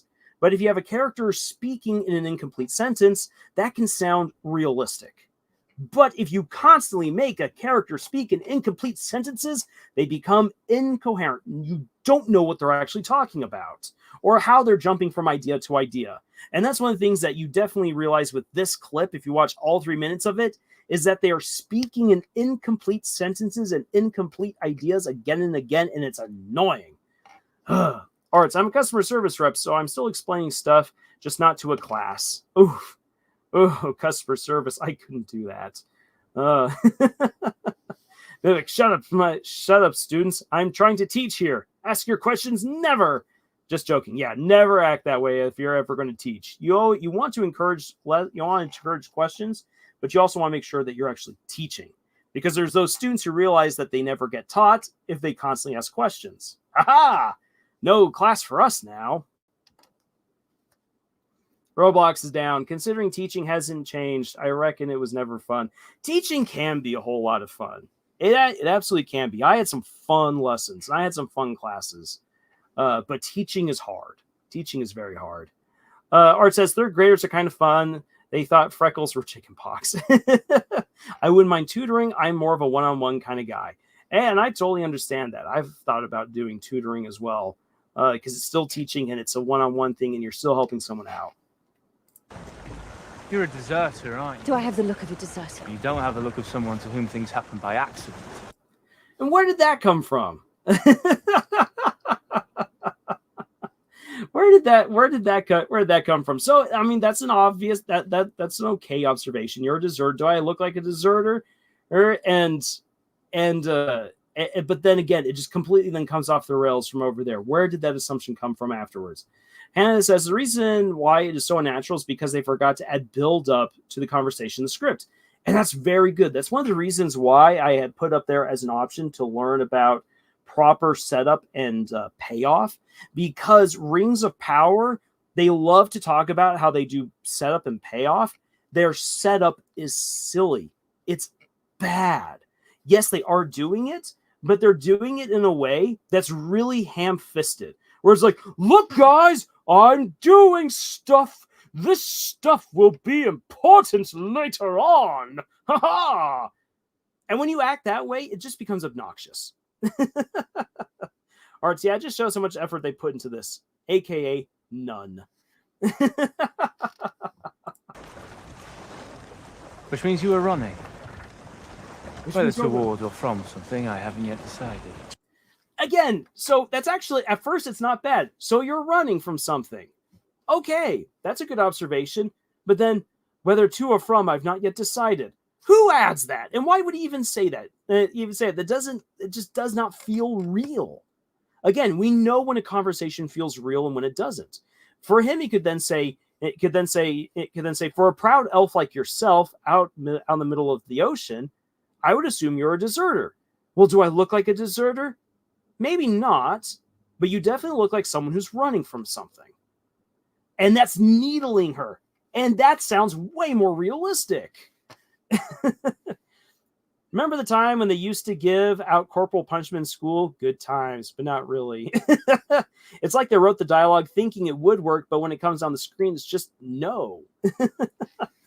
Exactly. Duty demanded I return to Middle-earth.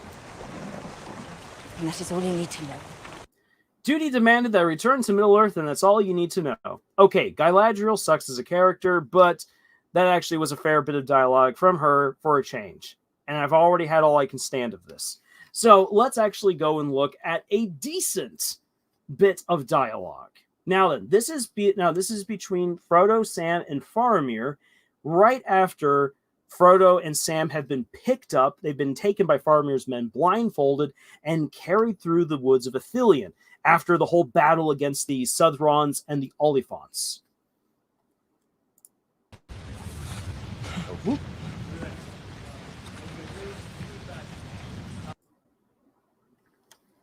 So one of the things that I will point out right here is that, and rather than immediately jumping into the conversation, and this comes back to the point of what Hannah said, that there has to be a build-up to the conversation.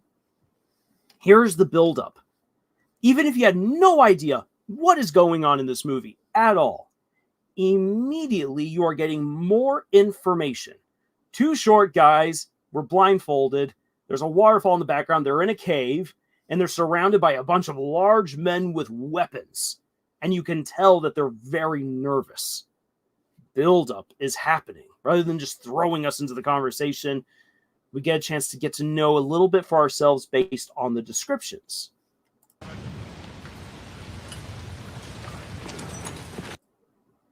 Let me then hop on ahead just here. a minute. But if you're not that you are all...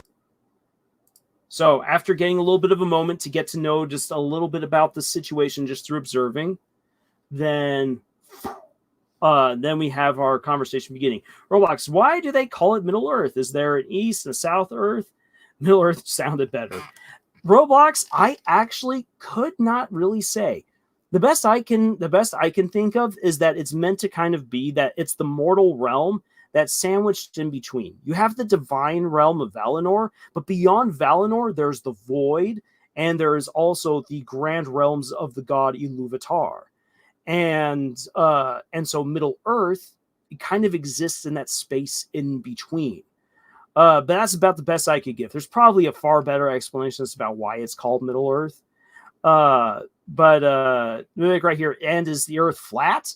Actually, Mimic, in the story of Middle Earth, in its grand history, Middle Earth was flat for 2 ages. The Earth becomes round at the end of the Second Age when the Númenóreans try to enter Valinor and claim immortality for themselves by killing the Valar, who are basically like the demigods over the whole world. And then the great god Iluvatar is like, yeah, okay, enough of this. And he buries all of the Númenóreans, and then he makes the Earth round, so that way humanity can never again just simply walk or sail to heaven. And only the elves can ever, from that point onwards, manage it to sail a boat on over to Valinor and into heaven. John says, dialogue is tough, lol. You want it to be believable but not boring. Witty but realistic. And in some cases, it's all some characters bring to the table. Yep, that's very true. Roblox, they forgot physics. Now I know why there is magic. Do you know why a rock sinks and a ship does not? Oh, it's so stupid. We're not going to dwell on that. Getting back to this. My men tell me that you are orc spies. Spies? Now wait just a minute. Okay then. So boom. That right there, that's a good beginning to a conversation. Granted, this is an antagonistic conversation because there are odds with each other, just like what we saw between Sauron and Galadriel. But right here, a proper beginning. My men tell me that you are orc spies. Spies? Now wait just a minute. So we have the beginning to the conversation, and then we have a reaction. And a reaction that actually sounds realistic. Like, why would you consider us to be spies? Look at us. We're 2 really short people in the middle of a war zone. Why would we be spies? Is basically what his tone is conveying. But if you're not spies, then who are you? Boom. Right there. This is good. So Faramir says, if you are not spies, then who are you? To which then, Frodo's like, oh, crud. And Sam looks to Frodo and he's like, oh, no. Whoa, what are we going to say? Because they can't reveal the quest. But here's the thing. Even if you don't know the entire story, like if, let's say you have only ever seen this scene from The Lord of the Rings, immediately a lot of information is conveyed to you by this pause. When you write dialogue, it's not just the characters saying stuff. A dialogue is also in the tone. It is in the body language. And it's even in those moments of silence where a character's like, oh, what should I say to this? Roblox is down. Short people in the middle of a warfield does seem suspicious. Yes, it does. And so these 2 short guys have to figure out a good reason for being in the middle of a war zone. Can they come up with a good response? That's what that pause is meant to is supposed to convey to the audience. And when you're reading it, when one character has a very poignant question like, how do I know that I can trust you? Or how do I know you're not spies? Or why are you here? and the characters obviously cannot reveal that information, and there's a protracted pause. You, as the reader, as the audience member, is like, oh, what are they going to say next? Are they going to be ratted out? Oh no, I'm at the edge of my seat. Whereas opposed to the conversation between Galadriel and Sauron, where it's just snip, snip, snip, snip, snip, and there's never a pause between what they're actually saying to each other. If you're not spies, then who are you? Your mom! Yeah, that would have done. They would have been tossed out into that waterfall if they had said that. And so again, we've got the long pause. It's meant to put you at the edge of your seat. And this conveys a lot about Faramir. Sauron and Galadriel are just snipping at each other. They don't trust each other. Galadriel, who's like, I'm in a position of power here, as she acts throughout the entire show, is always someone who's like, I do have power. You will listen to me. Yeah. Right here, Faramir is like, I have all the power. I don't need to throw a fit. I'm going to sit down and I'm going to stare you down with my smoldering eyes until you tell me something.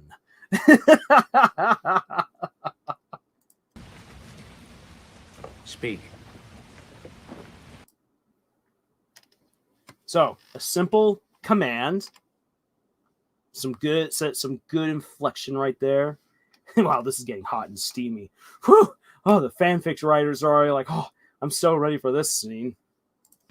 We are hobbits of the Shire. Frodo. So right there. So we've been led to believe now for a little bit of time. So about half of the time that we've already covered so far has actually been us wondering what the hobbits are going to say. And you can see from Sam's expression, he's like, oh, so we are going to be talking about who we actually are, that we're hobbits of the Shire. Okay. You can tell that he's not comfortable with telling the truth, while Frodo is telling the truth, which again, as a writer, you would want to convey that. You can see the body language of these characters, which is important to the conversation. Baggins is my name, and this is Samwise Gamgee. Your bodyguard? This gardener. Okay. So the wit. The wit that we have right there, this is something that John brought up earlier about how dialogue is so difficult. So it's a tense situation, and it's going to remain tense throughout this scene. However, to not exhaust the audience and to make sure that we still like Sam and why there's a reason why he's called Samwise. Exactly. And also to kind of make us not overly hate Faramir at this point, a little bit of wit is thrown in there, where Sam, who is an honest, good soul, responds with a little bit of frustration. I'm his gardener. Like, are you his bodyguard? His gardener. It's funny. It's honest. It tells us who Sam is because that's just the kind of guy he is, and it gives us just a little bit of levity, whereas the rest of the scene remains rather intense. And where is your skulking friend? Where is your skulking friend? Who's going to be Gollum, and you see Frodo like, oh, crud, no. Gangrel creature. He had an ill-favored look. Okay, now then. So ill-favored. That is an older way of describing something. So rather than saying he looked nasty or he looked wicked and mean, he had an ill-favored look. That is older English right there, which fits with the time period. And again, that's something I brought up earlier that you would want to think about with your characters and the dialogue that you write. Think about what kinds of words a character would actually use given the time period and the place. This is supposed to be medieval England, medieval Europe-esque, granted with tons of fantasy elements. So the characters are going to speak in a way that sounds a little bit more dated than our own current vernacular. And also because that's just the way that Tolkien wrote. Mimic, I'm his gardener. His weed gardener. I know the good stuff. Hey, Faramir, my good man. My good man. You're a little bit tense. You want some hash? Exactly. Make it true to the characters. Yeah, when you're doing an adaptation, please remain true to the characters. It's not that difficult. There was no other. Oh, and there Sam now has another reaction of like, oh, so we're not going to say. Like, you were just honest with who you were and who I am, where we come from, and now you're lying about Gollum? And his openness is an immediate tell to Faramir, who's like, There's a lot that's being said. Again, if you were to actually write this on out and you were to write the expressions and the body language of the characters, you don't need to say, and that was when Faramir knew that Frodo was lying. But instead, you can say that like Faramir glanced at Sam, glanced back to Frodo. It's like, proceed. And then it leaves the audience wondering, did he catch it? Did he catch what's right and what isn't? Oh, no. TV account. Does anyone know about Lily Orchid's 100+1 writing tips? I saw it on my homepage feed. I mean, I normally don't go out of my way to talk smack about other YouTubers. Lily Orchid has some good writing advice, but I have found that Lily Orchid has a lot of really bad hot takes. And there's sometimes some really questionable things that are told that she says in some of her videos. So, I mean, if you want to watch a TV account, go on ahead and do so. I watched some of Lily's stuff way back in the day, and I quickly wasn't very impressed. But I'm not going to tell you whether you should or you shouldn't. That's just been my experience. All right. So again, we get some quiet with again the body language. Like, we get that hint that maybe Faramir knows that Frodo is lying. Maybe even Frodo realizes that he might have just stuck his neck out a little bit too far. And so now we're going to get this from him right here. We set out from Rivendell with 7 companions. So we set out from Rivendell with 7 companions. And so Faramir has a reaction to that. We don't yet know why. And again, this is interesting. If you write this on in, characters like modern day Hollywood would immediately write this guy, or most other writers would immediately be like, oh, really? Do tell me more. From Rivendell? Wow. Who was all in your company? But he doesn't say that. Instead, he reacts, but waits. 1 we lost in Moria. 2 were my kin. A dwarf there was also, and an elf. And so as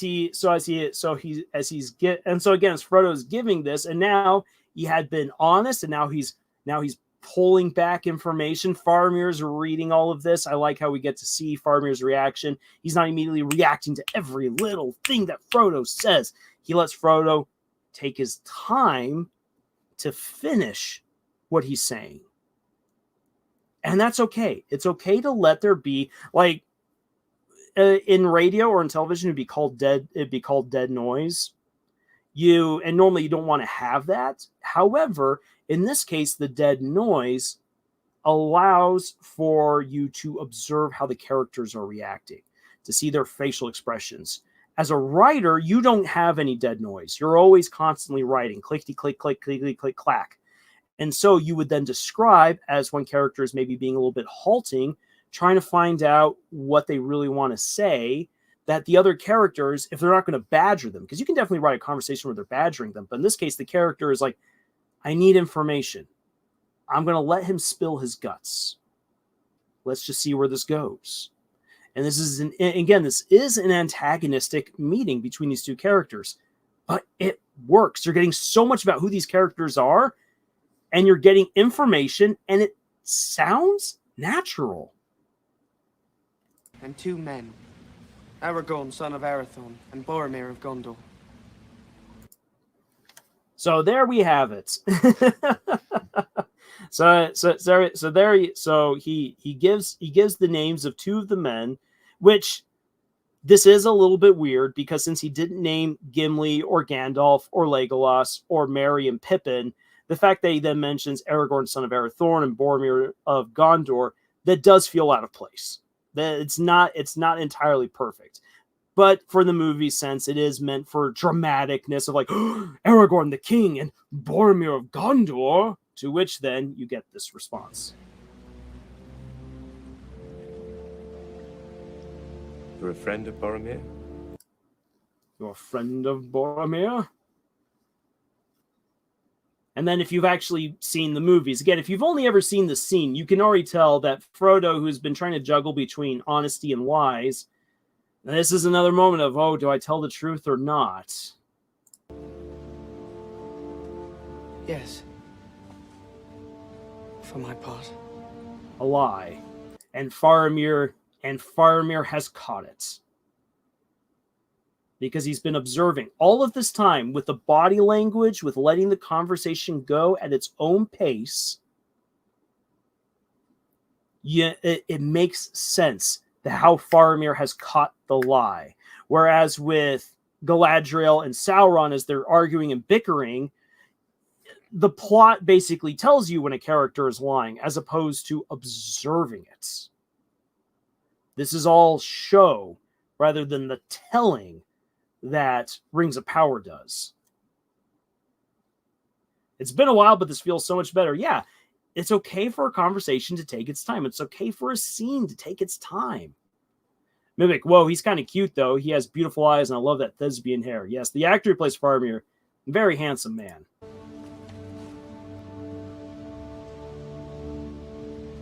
It would grieve you, then, to learn that he is dead. Oh, and there comes the knife.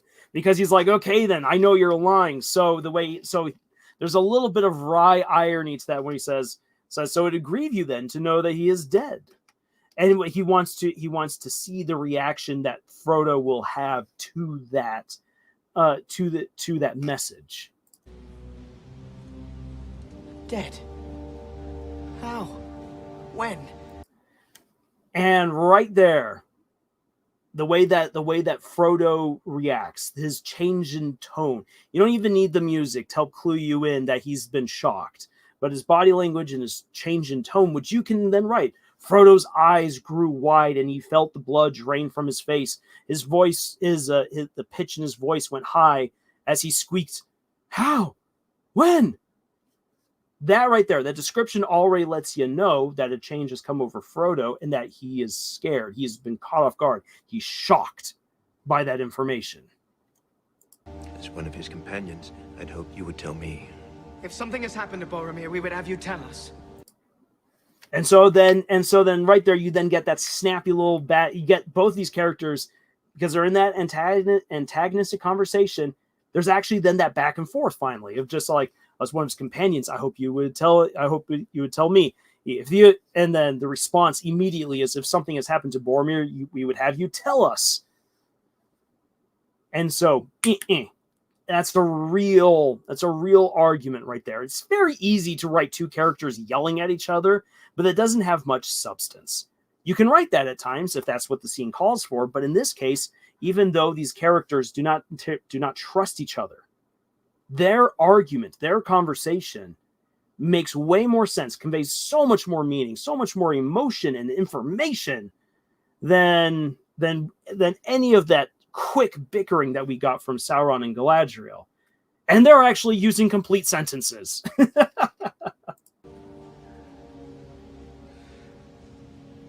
His horn washed up upon the riverbank.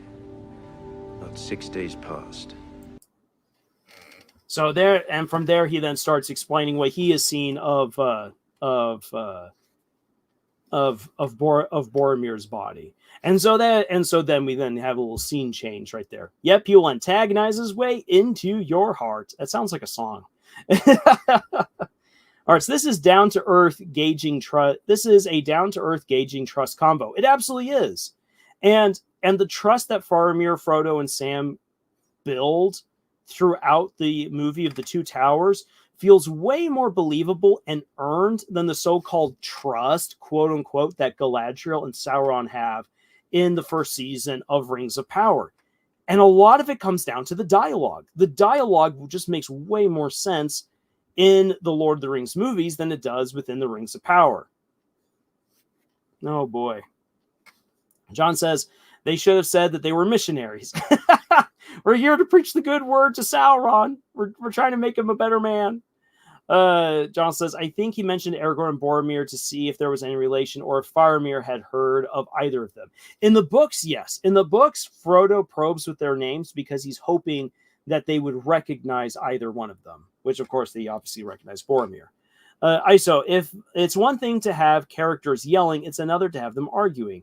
And even yet another to have them with another thing to have them have a passive aggressive banter, which I like more than arguments. Yes, passive aggressive banter works out really well. And that's really what we get more of in this scenario here. We can definitely term it as an argument, but it really is more passive aggressive banter these characters have as they're probing each other. They're trying to figure out what they can trust of the other and what they can actually say. With Frodo trying to be vague and mentioning Boromir, that triggers Faramir. Faramir, who's been observing them and has seen what seems to be real and what doesn't, attacks. And then Frodo's very genuine response to that is like, oh, like, that's a little bit shocking. Obviously, I still don't trust these little guys, but I can at least say what I do know, and hopefully they can help fill in what I am missing. And that is very human. That's very realistic. And it fits well with their characters as we get to know more about Faramir, especially, and with what you've already learned about Frodo and Sam leading up to this point. So, I know that took a little bit of time, but right there, that comparison between Rings of Power conversations and the Lord of the Rings conversations, you begin to see how one was just the dialogue, the snippitiness. And in this case, it was not just the talking, but it was the body language as well, and how the characters reacted to each other that helped to build up that conversation. And if you think about it, any conversation that you have in real life requires a lot about tone of voice, of seeing the other person. It's one of the reasons why texting normally leads to a lot of miscommunication, and why phone calls can be great, but phone calls can only convey so much. You always learn more when you're able to see the other person, see how they react, how they are moving their hands, how they're moving their bodies, if they're maintaining eye contact or looking somewhere or looking anywhere but you. Always conveys a lot of information. And because you can see and observe that in real conversations, you can always take that and apply that to your own characters to give them that body language, to give them that tone, to give them that extra bit of flavor that hopefully will make their conversations, the conversations that you write in your stories, feel more real. All right. Let me take another drink of water here.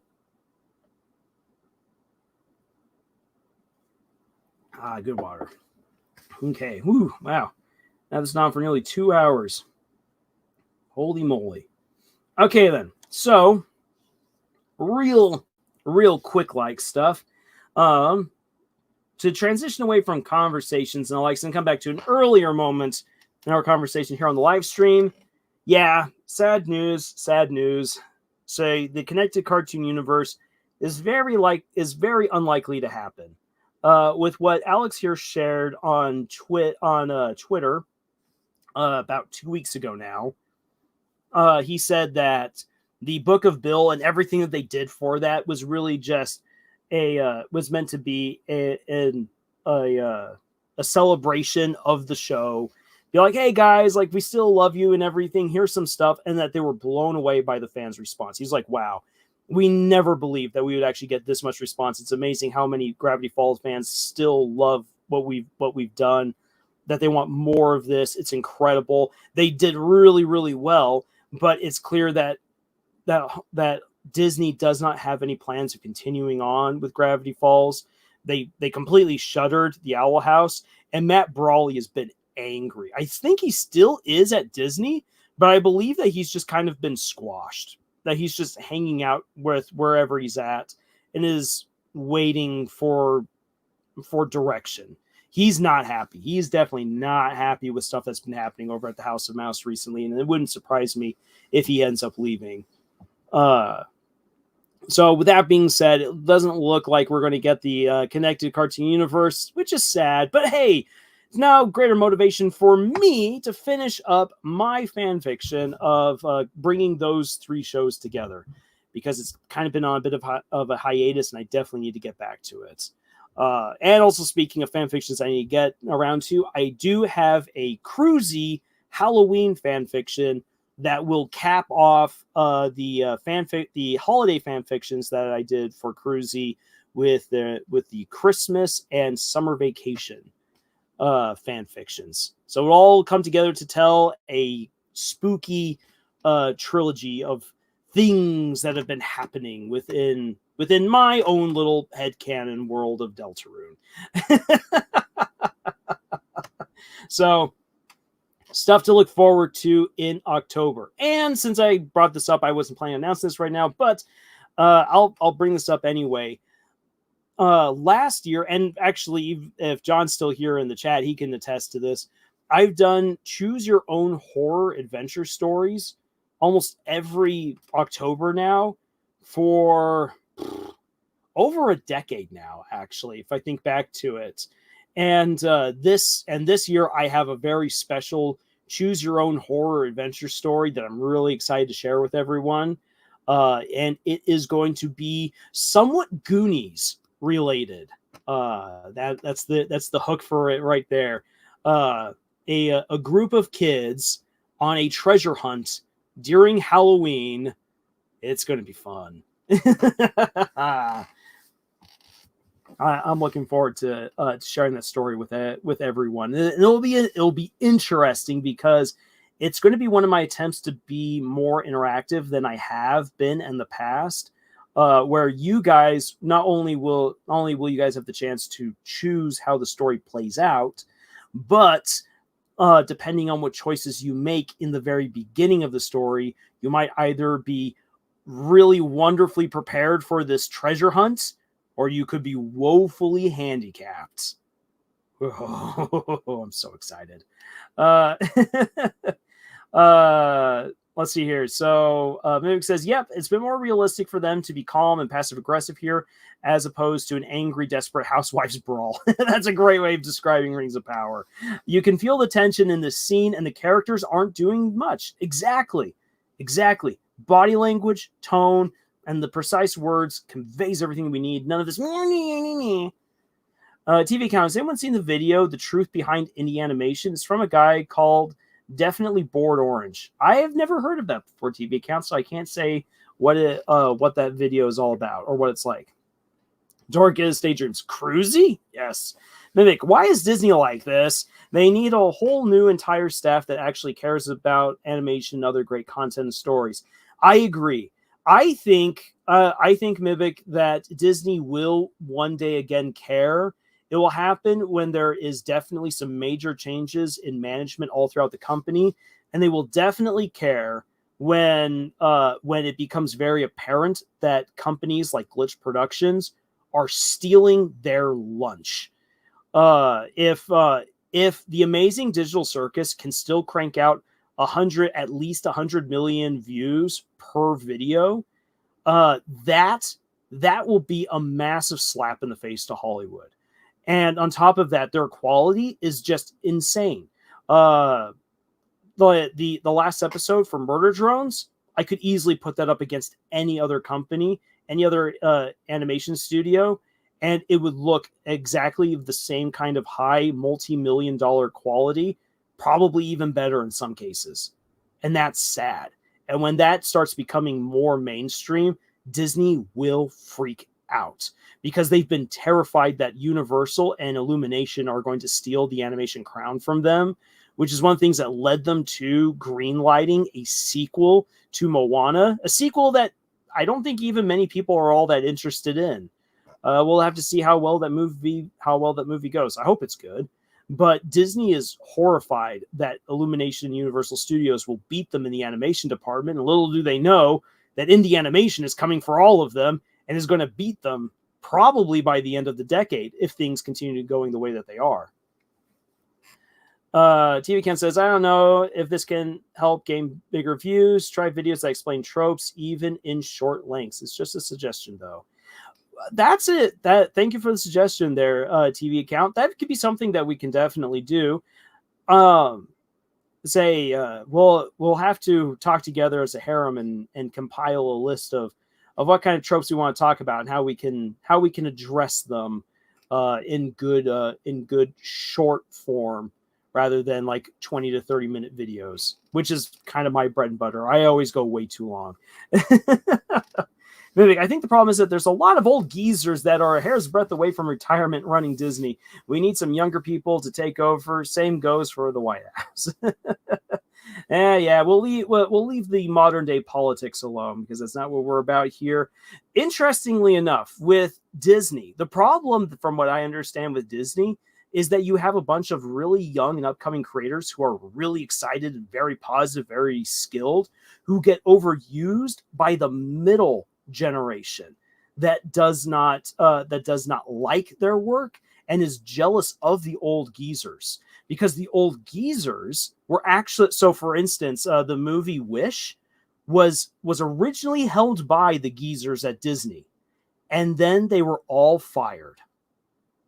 These guys have actually been breaking some of their NDAs, their non-disclosure agreements, because they don't care. They're old. They're going to kick the bucket soon. And they actually were talking about how these are the guys who worked on The Little Mermaid and Beauty and the Beast back in the 90s. And these are the same guys who were actually working on Wish. And they were compiling this great story. They apparently had these beautiful storyboards and everything ready to go. And then middle management got them all kicked off the project and either fired or relocated somewhere else. And then the middle management people took all of the young noobs and burnt them out, just completely wasted them and destroyed them. And so all of the skill and insight was lost. The old geezers never got the chance to pass on their knowledge to the hungry, talented generation that needs that foundation of good storytelling, of what kind of animation and skills came before, because it can help you to appreciate what you're doing and to come up with new stuff and to bring then again your own flavor and to just do some amazing things. That a very important passing of the torch was prevented by Disney's middle management. Now, granted, Disney is being run by a bunch of old geezers who should have retired 10 years ago. I absolutely agree with that. But it's so frustrating. It's this unholy alliance of old people with no vision and ambitious people who have no talent, who are getting rid of all the people with talent. And it says, "Oh, that explains why the movie became the way it is." Yes, I got angry when I began learning about some of the stuff that had happened behind the scenes, because the Wish movie could have been a very beautiful, fun, whimsical, heartfelt movie, and in the end, it was just blah. Like, it wasn't even necessarily an overly bad movie. It was just there. I went and I saw it with one of my sisters and her husband. And afterwards, we were just I turned to my sister, and we were talking about it, and she and I began to realize we didn't know any of the characters' names other than Asha. We're like, and that's because Asha's the main character. We're like, what was the name of the king again? What's the name of her friends again? What's the name of the goat again? I don't know. Who were they again? Yeah, the king wanted to protect people's dreams, but then use their dreams, but then not. Oh no. And that was us in the movie theater right after seeing the movie. And it wasn't like we weren't paying attention. In fact, actually, like throughout the movie, we'd be all like, so like blah, blah, blah, like this is going on. This is this character. Okay. I don't fully understand, but let's keep watching. And even with us trying to keep each other focused on the movie, we were still like, what is this? Oh, it was just sad.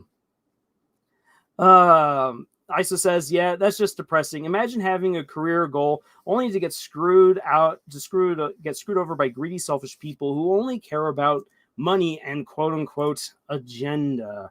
Mimic says, oh, wow, how interesting. Disney did the exact same thing to their own child actors too, by overworking and underpaying them to the very brim. I see a pattern here. It's sad. It absolutely is. Disney sets itself up as this very wholesome, family-friendly company, and then, unfortunately, so much of what they do is just bad. It's just bad business practices, bad messaging, bad storytelling. And it's so sad because Disney was the absolute gold standard. I mean, not just the Disney Renaissance and classic Disney, but like Disney of the 2000s was bold, ambitious, funny, creative. They were doing so many cool things. And then they had amazing talent. The fact that, for instance, on the television side of things, that you have stuff like Gravity Falls and the Owl House and Amphibia coming into existence is just amazing. They had such great people working on those shows, and then they used and abused them and threw them out, and then never really appreciated the amazing work that they did have. And it's just really sad.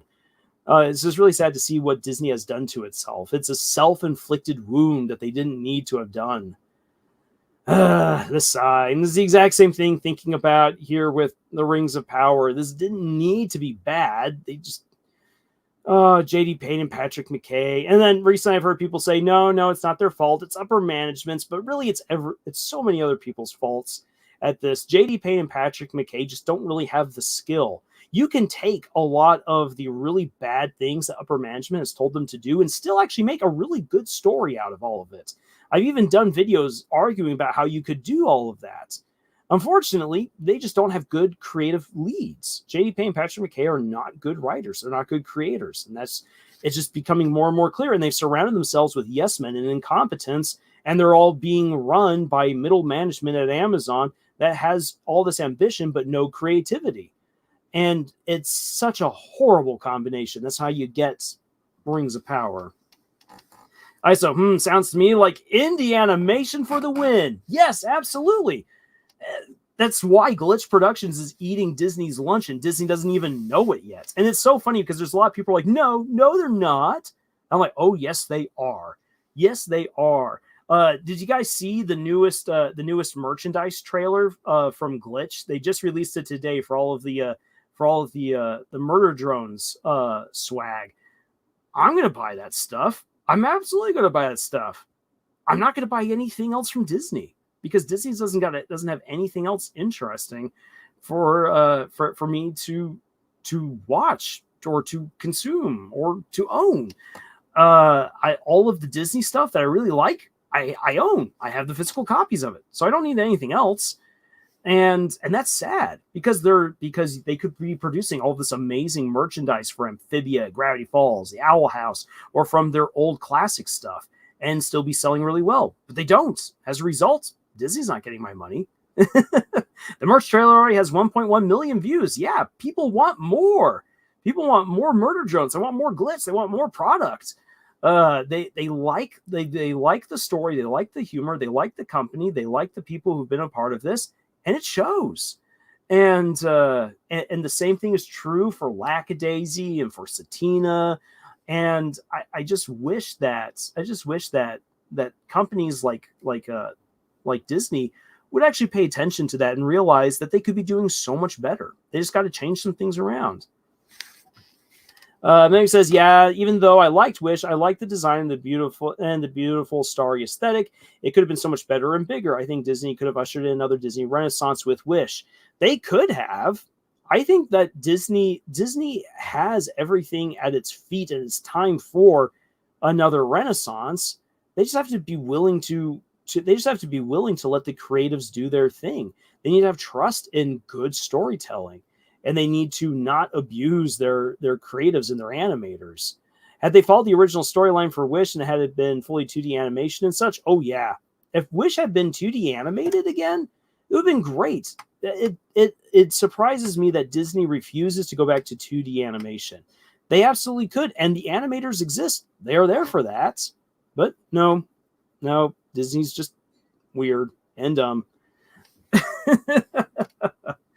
Oh boy. Now then, to round things off for tonight, I want to address some of the stupid things I've been hearing recently about Rings of Power from other people who don't like the show. And I mean, if someone likes or doesn't like the show, that's honestly fine by me. If someone really, really likes this, go on ahead. It honestly does not ruin my day if someone likes Rings of Power. It does not ruin my day if someone watches the show. It does not at all. That's their time. That's their choice. Yay. Great. If they like it, then they like it. But if the show is bad, if it's been poorly done, and if people want it to become the new standard of writing, I will have something to say about that. But at the same time, I will not allow for stupid hot takes that only make the Lord of the Rings in general look stupid.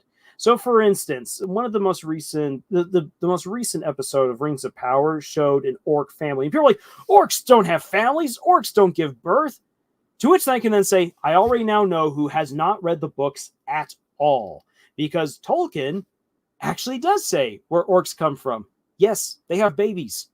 As creepy and awful as that sounds, they have babies. And if you're paying attention to what he's saying and reading between the lines in a couple of places, it's downright horrific.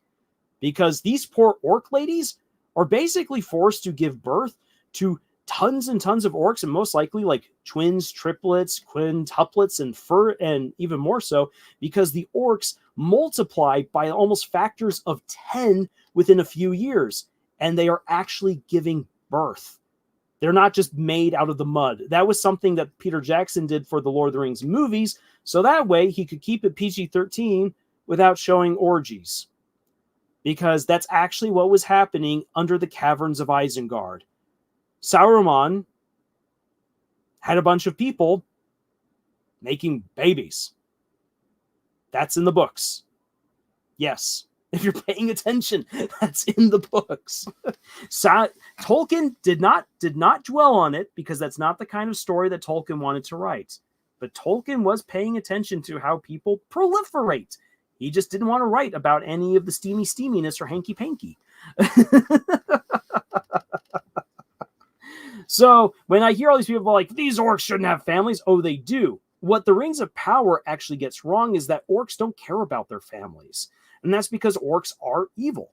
The orcs don't care about their families, and we actually learned this in the Two Towers when the orcs are speaking to each other after taking Frodo into the tower. Granted, that's in the movie Return of the King. In the book, that happens. In the book, it actually happens at the end of the Two Towers. That Frodo's attacked by Shelob, gets taken by the orcs, and Sam puts on the One Ring, and you can actually understand the orcs. And you have these two orcs who are all like, when this war is done, we'll have run of all the land. We'll take these good lads, 20 of them. It'll be good enough. We'll hunt like the old days. There'll be plunder and pillage and murder. It'll be great. And then the very next moment that they don't like each other, these two quote unquote best friend orcs and their lads all start shanking each other to death. So orcs don't like each other. They're evil. They are war machines, but they are war machines that were created from taking elves, torturing them, mutilating them, twisting them into something that they were not ever supposed to be. And they retain all of the bodily functions that a normal person would have, which makes it even more horrifying. And so Tolkien actually makes it a point in the Silmarillion of just how deplorable, how despicable, how vile, how evil it was for Morgoth to make the orcs, because he took something that was so beautiful and made it so perverse. And really, when you're paying attention in the books, like, you understand the really poor plight of the orcs. The Rings of Power creators were trying to have a moment that they never earned, and that's because in part they were never actually paying attention to the books. Because despite what they always said, go back to the book, go back to the book, go back to the book. Yeah, they never went back to the book. This is why knowing the lore helps, because it actually makes it even worse. It makes the plight of the orcs even worse. And the Rings of Power just kind of doesn't even know what it's actually doing. And all the commentators don't know what they're talking about. Anyways, and Meg says, speaking of which, did you see Donald Duck on Hot Ones? That was absolutely hilarious and iconic, aside from the animators going uncredited, though. See, Disney can still do 2D animation. I have not heard about Donald Duck and the Hot Ones. So I've not seen that. I'll have to try to check that out. I'm Omega. Sin munching on Crow Uzi, though. The thumbnail does remind me of a scenario I cooked up where En and Uzi are initially spared from the chaos as her pets. And I'm Omega. I really liked how they're like in another universe, how they're all pets to Sin. And that actually made it really, really horrifying. And it fit really well within the story. I did like that. And I enjoyed V chasing Uzi around the house. John Wells says, good dialogue between characters, especially in conflicts, should play out like a chess match. One will lie to get something out of the other, or will leak truth to get a bigger truth out. Yes, a good conversation is a kind of dance or a chess match, depending on what kind of conversation they're having. Omega, even though it doesn't make any sense. Oh, it absolutely does make sense to me, I'm Omega. TV account says, I think they use Treasure Planet as an excuse not to do TUD anymore. Yes. Treasure Planet was purposefully sunk to try to sync the 2D animation part of the studio, so that way they could begin transitioning away from it, which was really dumb, and they shot themselves in the foot doing that. If they feel like it, if they're in the mood. Oh, yes. I make it so it's like a propagation tower from Red and Blue. It's like propagation tower from Red and Blue in season 13, which causes population because of orgies. Yes. Oh, yes. TV account. Do you think there will be a 2D studio like Glitch someday? I think it's possible. Depending on what happens with Lackadaisy, I think there's a very good chance for that to spin off even further from those particular animators. I would love to see Don Bluth, even though the guy is now absolutely ancient and on death's door. I would love to see Don Bluth come back out of retirement. He's only like in quasi-retirement right now, but really come out full force and say, 2D animators, let's do something amazing before I kick the bucket. Bring everyone together one last time and have one great 2D hurrah. I think that could not only do something really amazing and actually spark more 2D animation in the mainstream, but he could very easily set things up for an enduring 2D animation studio to continue on after his death. I think that would work out really, really well. All right, so off topic, who do you think would win in a battle, Sin or Bill Cipher? Oh, boy. Ooh, ISO, that is a great question right there. Ooh. Oh, man. I am going to lean towards Bill Cipher, but like the universe will die in the process of that fight. I think it also depends on who gets the jump on who. I think that Sin could beat Bill Cipher if Sin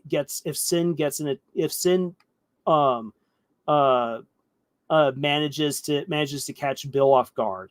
If it's a sneak attack that he's not expecting, as the full Eldritch entity, I think Sin could win. But if it's a head-on-head match, I think Bill Cipher wins in a war of attrition against Sin. Even with all of Sin's abilities to continue to keep on coming back, black hole powers, and who knows what else is all a part of her makeup, I think that Bill wins in the end, just because he's so insanely OP, and his own insanity allows him to kind of adjust to crazy situations really, really quick. Maybe says, speaking of Lackadaisy, I wonder how the Lackadaisy characters are going to handle the Great Depression era. Oh, I know how they're going to handle it, with lots of booze and lots of depression. Oh boy.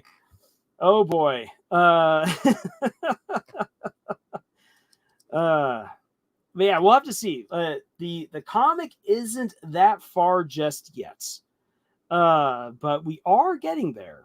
The wheels are turning in the comics, and I really hope that that continues on here soon. Though to be all honest, I don't think that the comics are going to pick up again until the first season of the show is complete.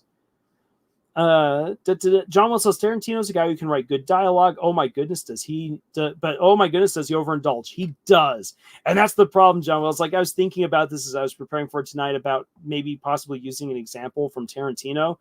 Quentin Tarantino can do some amazing dialogue, but yes, he loves his artsy fartsiness. He goes way over the top. Like he is someone to learn from. He's maybe not someone to emulate in terms of writing.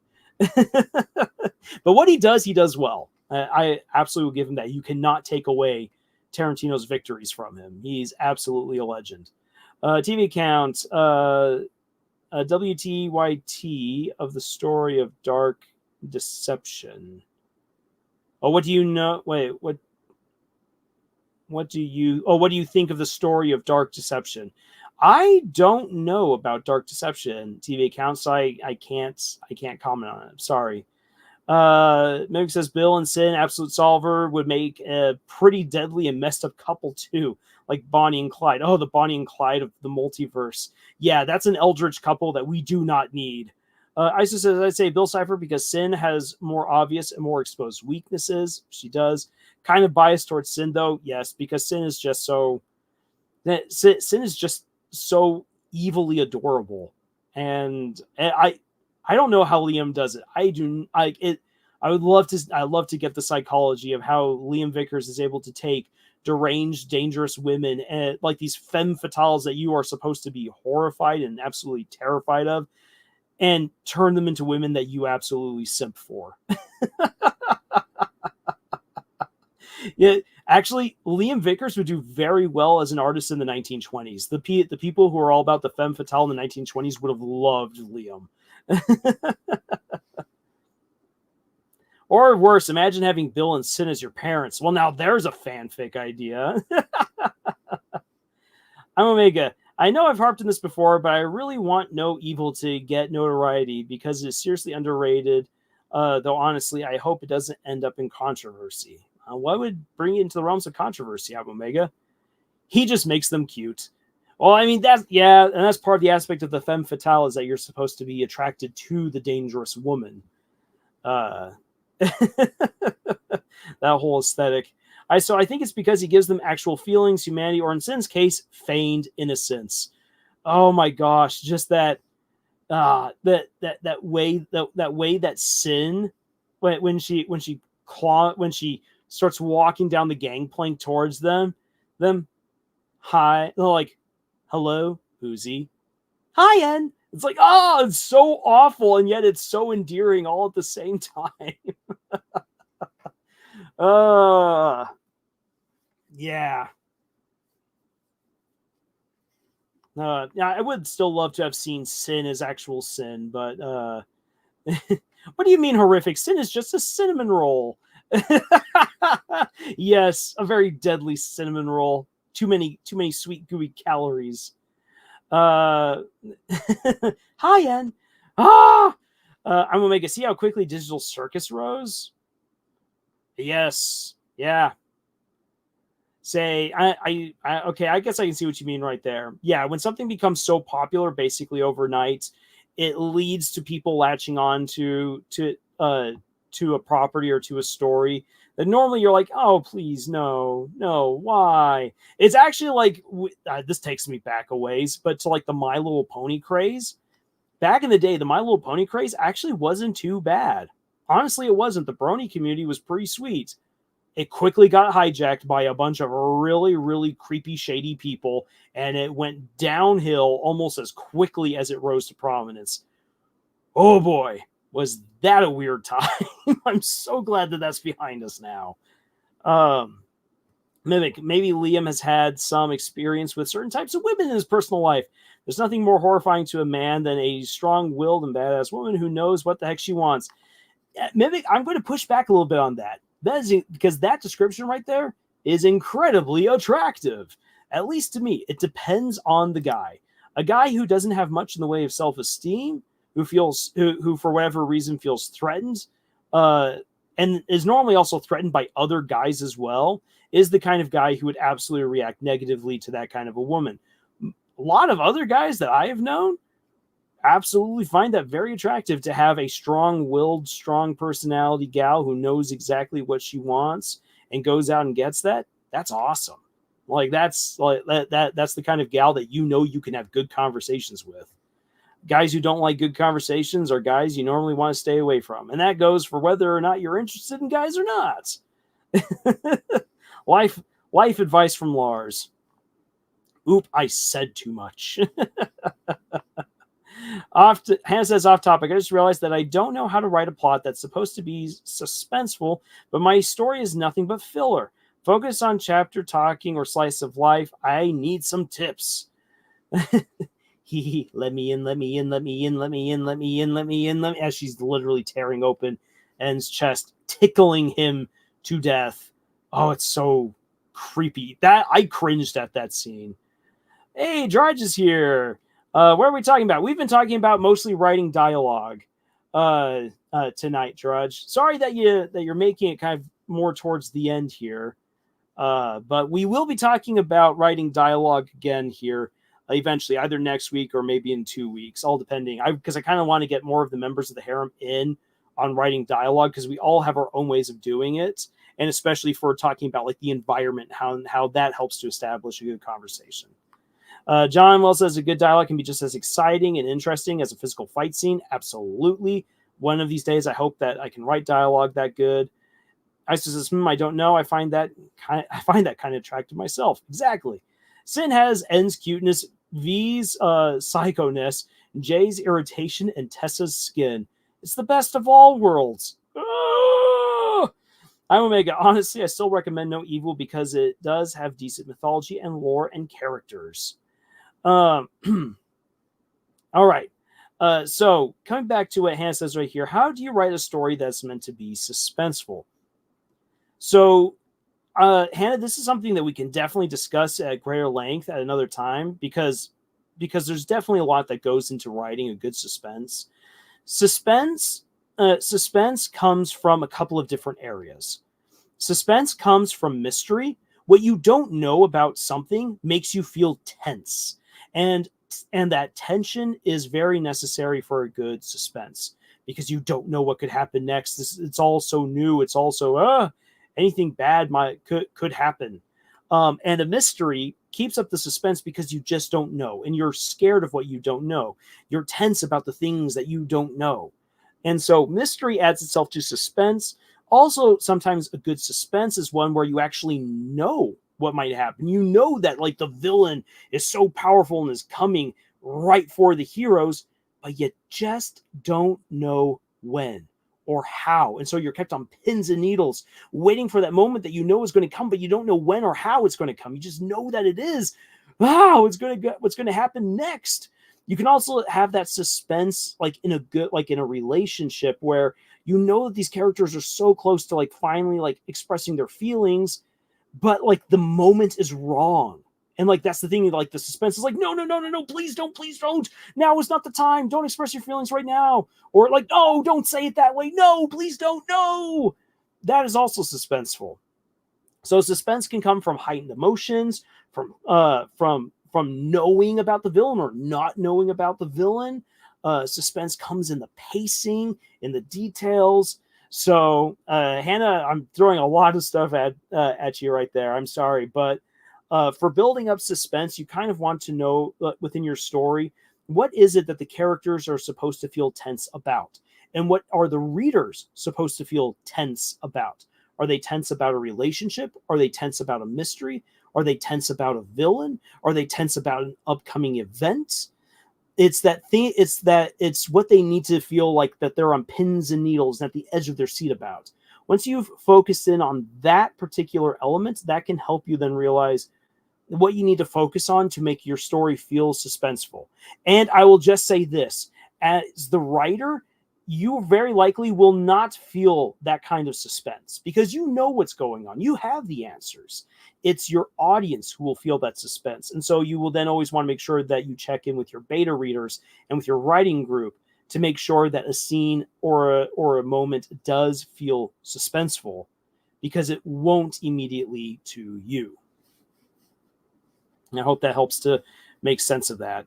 I saw N screams, though. He was that was nerve clenching. A similar shriek would leave my lips if I was tickled to death like that. Roblox is down. Suspense comes from that useless thing called your brain, which is another reason we should remove them.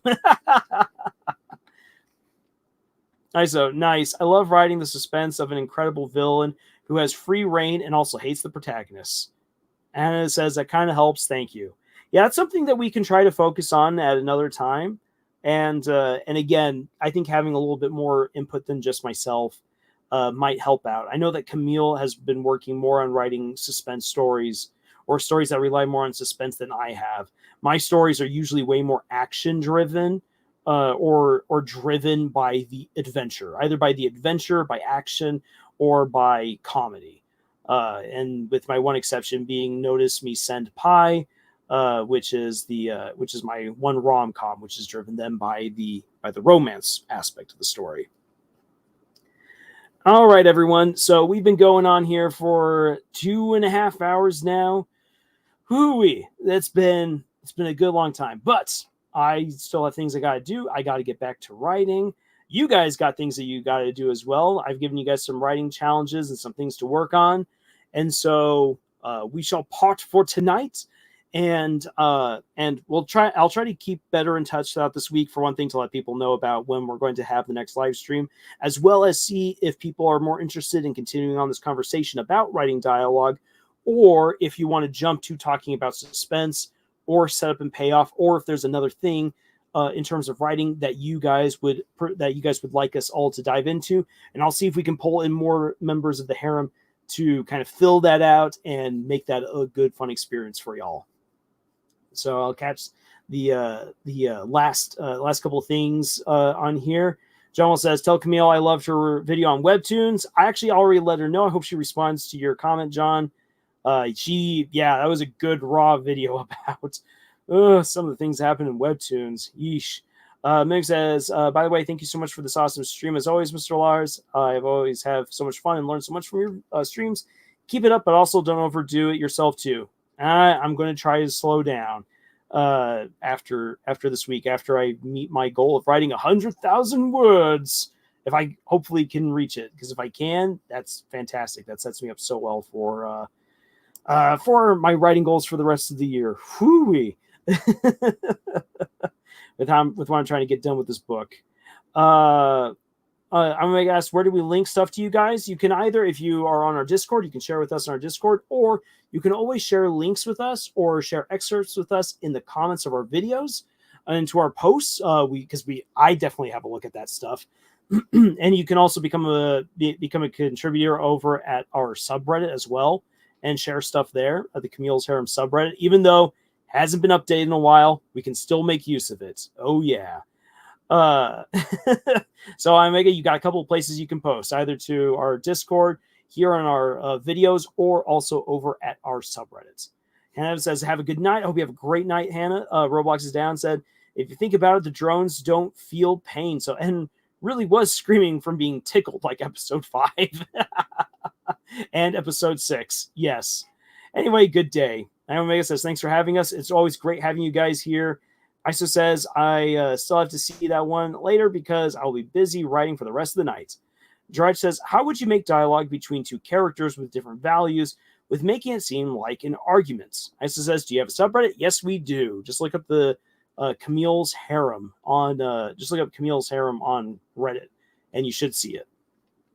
Drudge, how do you have characters with different values without it? Let's see here. I'm trying.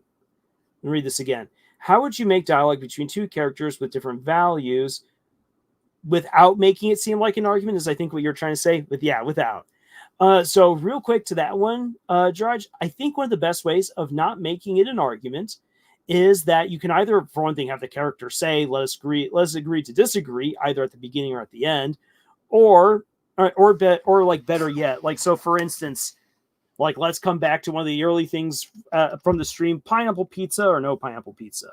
So you can have someone be like, oh, I do not like pineapple on my pizza. It's so wrong. I don't like it. Another person can say, but I love it. I love the sweet versus the savory, the cool versus the hot. It's just wonderful in my mouth. The other person will be like, I have no idea how you can stomach that. It just makes my insides crawl.